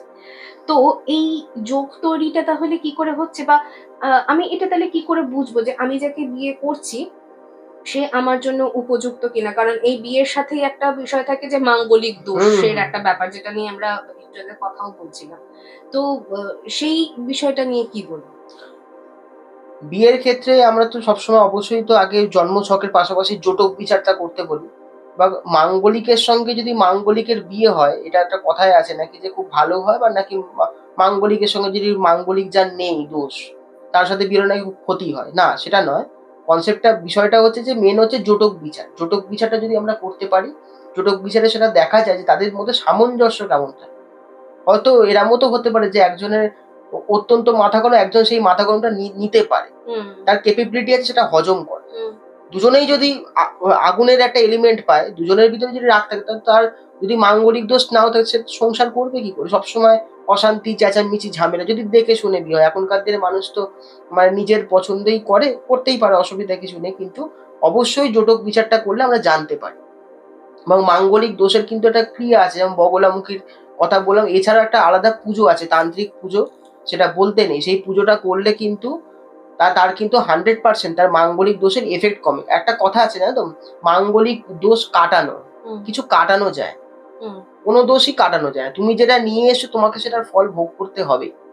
সেটা কখনো, সেটার কি হয়, সেই যে দোষের যে এফেক্টটা, মাঙ্গলিক দোষ থাকলে কি হয়? শুধু কি বৈবাহিক জীবনে না ঝামেলা হয়? সেটাই আমি জানতাম যে মাঙ্গলিক যারা হয় তাদের তাদের অ্যাকচুয়ালি তারা একটু বেশি অ্যাক্টিভ হয়। হ্যাঁ, মানে তাদের ভিতরে অ্যাগ্রেশনটা বেশি কাজ করে। যেহেতু মঙ্গলটা তাদের লগ্ন সপ্তম বা অষ্টম বা দ্বাদশে থাকলে তো এটা হয়, অ্যাগ্রেশন কাজ করে। এছাড়াও ক্যারিয়ারের দিকে কিন্তু উন্নতি হতে চায় না। গ্রাফটা কমে যায়। মেয়েদের ক্ষেত্রে মাঙ্গলিক আমি দেখেছি, অনেক বহু জন্মছক দেখেছি। মেয়েদের ক্ষেত্রে মাঙ্গলিকের ক্ষেত্রে কেরিয়ারে উন্নতি হয়। বৈবাহিক জীবনে ক্ষতি করে। ছেলেদের ক্ষেত্রে মাঙ্গলিক দোষে কেরিয়ার সবথেকে বেশি ক্ষতিগ্রস্ত হয়। বিয়ে তো পরের কথা। হুম, একটা ছেলে সে দাঁড়াতেই পারে না। ধরে নাও তার হয়তো মানে একটা মানে লং টার্মে ভালো পড়াশোনার যোগ ছিল। সেই পড়াশোনাটা হয়তো 10 বা 12 এ গিয়ে আটকে গেল। সে হয়তো কলেজটাই কমপ্লিট করতে পারল না। এই প্রবলেম গুলো কিন্তু হয়। মাঙ্গলিক কিন্তু কেরিয়ারেও এফেক্ট ফেলে। হুম। কেরিয়ারে প্রচন্ডভাবে এফেক্ট ফেলে। এবং এবং হ্যাঁ, এই মঙ্গলের কথা বলতেই আমার যেটা মনে হলো ২০২৫ হুম, শোনা যায় যে মঙ্গলের মঙ্গলের বছর বছর ছিল। ছিল এবং সেই কারণে নানান রকমের দুর্ঘটনা, দুর্ঘটনা, অ্যাক্সিডেন্টও খারাপ হয়েছিল। বলা যেতে পারে খারাপই বছরটা কেটেছে। তুমি যেটা বলছিলে যে এই ২০২৬ এ নাকি অনেক গুরুত্বপূর্ণ ট্রানজিটস হতে চলেছে। তো হ্যাঁ, সেগুলো যেমন হচ্ছে আমি বলছি যে কর্কট রাশিতে বৃহস্পতি প্রবেশ করবে জুন মাসে। তো কর্কট রাশিদের জন্য জুন মাসের পর থেকে খুব ভালো যাবে। আচ্ছা। আমি তো এটা বলিনি এখনো বোধহয় যে কোন রাশির বোধহয় কি আ যাবে, এটা বোধহয় আমার এখনো কভার আপ করা হয়নি। সেটা না। আমি বলব, একটু পরেই বলব। তো আর আমি এখানে একটা বলিনি, যদি এইটা এই একটা পডকাস্টে মানে সময়টা যেহেতু সম্ভব হ্যাঁ, সীমিত, আমরা আরেকটা পডকাস্ট করব যেখানে আমরা এই বিষয়গুলো নিয়ে বিস্তারিত আরো আলোচনা করব। যতটা কভার আপ করা হ্যাঁ, যায়। অ্যাকচুয়ালি। হুম, যাই হোক, তো এবং বছরের শেষের দিকে দেখতে পাচ্ছি যে রাহু-কেতু যে ১.৫ বছর সময় নেয় একটা রাশি পাল্টাতে। রাহুরও কিন্তু, এবং রাহু আর কেতু তো একটা অ্যাক্সিস এ চলে। হুম, তাদেরও কিন্তু ট্রানজিটটা হচ্ছে ৫ই ডিসেম্বর। মানে এই বছরের শেষের দিকে। ঠিক আছে? তো এই বছরের শেষের দিকে রাহুর আর কেতুর ট্রানজিট হচ্ছে। তার জন্য কিন্তু অনেক মানে বিভিন্ন রাশি যাদের আছে, যাদের রাশি লগ্নের মানুষদের কিন্তু এফেক্ট পড়বে। আমরা কিন্তু আড্ডার একেবারে শেষ পর্যায়ে চলে এসেছি। লাস্ট একটা প্রশ্ন করে আমরা আজকের আড্ডাটা এখানেই শেষ করব, কারণ এই বিষয়গুলো নিয়ে আলোচনা করতে থাকলে একটার পর একটার সাথে লিঙ্ক প্রশ্ন আসতেই থাকে এবং তার উত্তরগুলোও আমরা জানতে এতটা ইন্টারেস্টিং লাগে শুনতে। আমরা এগুলো নিয়ে আবার একটা পডকাস্ট করব, তোমাকে আসতেই হবে। তো যে প্রশ্নটা দিয়ে শেষ করতে চাইছি সেটা হচ্ছে, এই যে সংখ্যাতত্ত্ব বলে যে বিষয়টা, দেখা যায় এরকম অনেক সেলিব্রিটি আছেন, তারা তাদের নামের আদ্যক্ষরে কোনো একটা শব্দ সরিয়ে দিলেন বা একটা যোগ করলেন এবং তার আগে তার ক্যারিয়ার গ্রাফটা সেই অর্থে খুব একটা ভালো ফল দিচ্ছিল না, কিন্তু সেটা করার পর থেকে তার ক্যারিয়ার গ্রাফ একেবারে তত্তরিয়ে উঠছে। তো এইটা কিভাবে কাজ করে? বিষয়টা হচ্ছে, সংখ্যা তত্ত্বের কথা বলি, ফার্স্ট বলি যে আমাদের যে অ্যালফাবেট আছে, A to Z আছে, প্রত্যেকটা অ্যালফাবেটের না একটা করে নাম্বার আছে। যেমন A stands for 1, B stands for 2, এরকম ধরে নাও একটা নাম এলো, ঠিক আছে? তো সেই নামটাকে আমরা টোটাল অ্যাড করে যোগ সংখ্যা বের করি। ধরে নাও যে কারোর হয়তো বি দিয়ে নাম বা সি দিয়ে, টোটালটা অ্যাড হলো, অ্যাডিশনাল হওয়ার পরে আমরা সেখান থেকে একটা সংখ্যা পাই। কারোর হয়তো 2 এলো, কিন্তু দেখা যাচ্ছে যে তার জন্ম কুণ্ডলের ভিতরে শুক্রের প্রভাবটা খুব ভালো আছে এবং সে সত্যি সত্যি অভিনয় করতে চাইছে, ঠিক আছে? ধরে নাও কারোর নাম দিয়া, তার তো এসছে তোমার 2, কিন্তু আমাকে 6 করতে হবে। তখন আমি কি করব? তখন আমি সেক্ষেত্রে তার নামটা তো সব জায়গায় সেটা মানে প্রচলিত, তাকে সবাই হয়তো ওই নামেই ডাকে, ওই নামেই তার সোশ্যাল মিডিয়াও আছে, সবকিছুই আছে। সে কি করবে? তখন আমরা কি করি, তার অ্যালফাবেট নয় একটা এক্সট্রা করে বা একটা কমিয়ে সেই নাম্বারটাকে ব্যালেন্স করার চেষ্টা করি, যাতে করে নাম্বারটা ব্যালেন্স করে। ডি যেমন বলছি, ডি স্ট্যান্ডস ফর 4, ABCD 4 হচ্ছে 4, 2 + 4 তাহলে কত হচ্ছে? 6 হচ্ছে। 6 হচ্ছে শুক্রের সংখ্যা।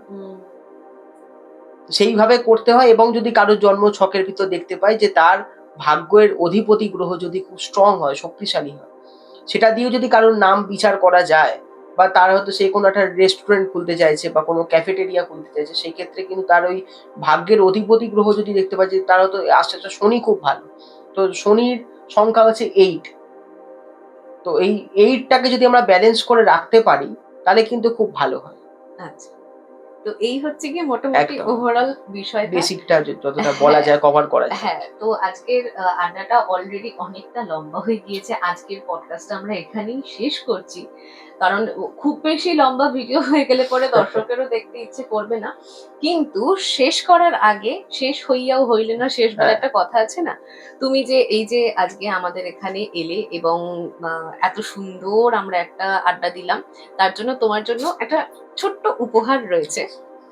আমাদের এই এপিসোডটি স্পন্সর্ড বাই পিলেদার্স, তাই পিলেদার্স এর পক্ষ থেকে তোমার জন্য রয়েছে এই ছোট্ট একটা উপহার। Thank you so much. এবং এখানেই শেষ নয়, আরো একটা জিনিস রয়েছে ফিল্ম এবং এর পক্ষ থেকে তোমার জন্য এই ছোট্ট উপহারটা, এটা স্মৃতি হিসেবে তোমার কাছে থেকে যাবে।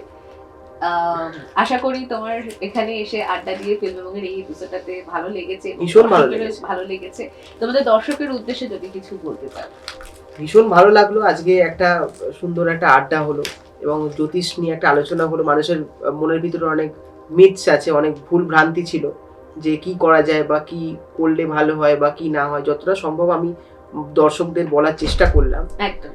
এছাড়াও তোমাকে এবং তোমার পুরো ইউনিটকে আর কি বলবো, করে কিছু বলার নেই। অনেক অনেক ধন্যবাদ আমাকে ডাকার জন্য। আমরা ভীষণ লাকি যে তুমি আজকে এসেছো এবং এত সুন্দর একটা আড্ডা হলো, এবং খুব শিগগিরই তোমার সাথে আবার একটা আড্ডাতে আমরা বসবো, তো সেখানে আরো অনেক কিছু আলোচনা হবে।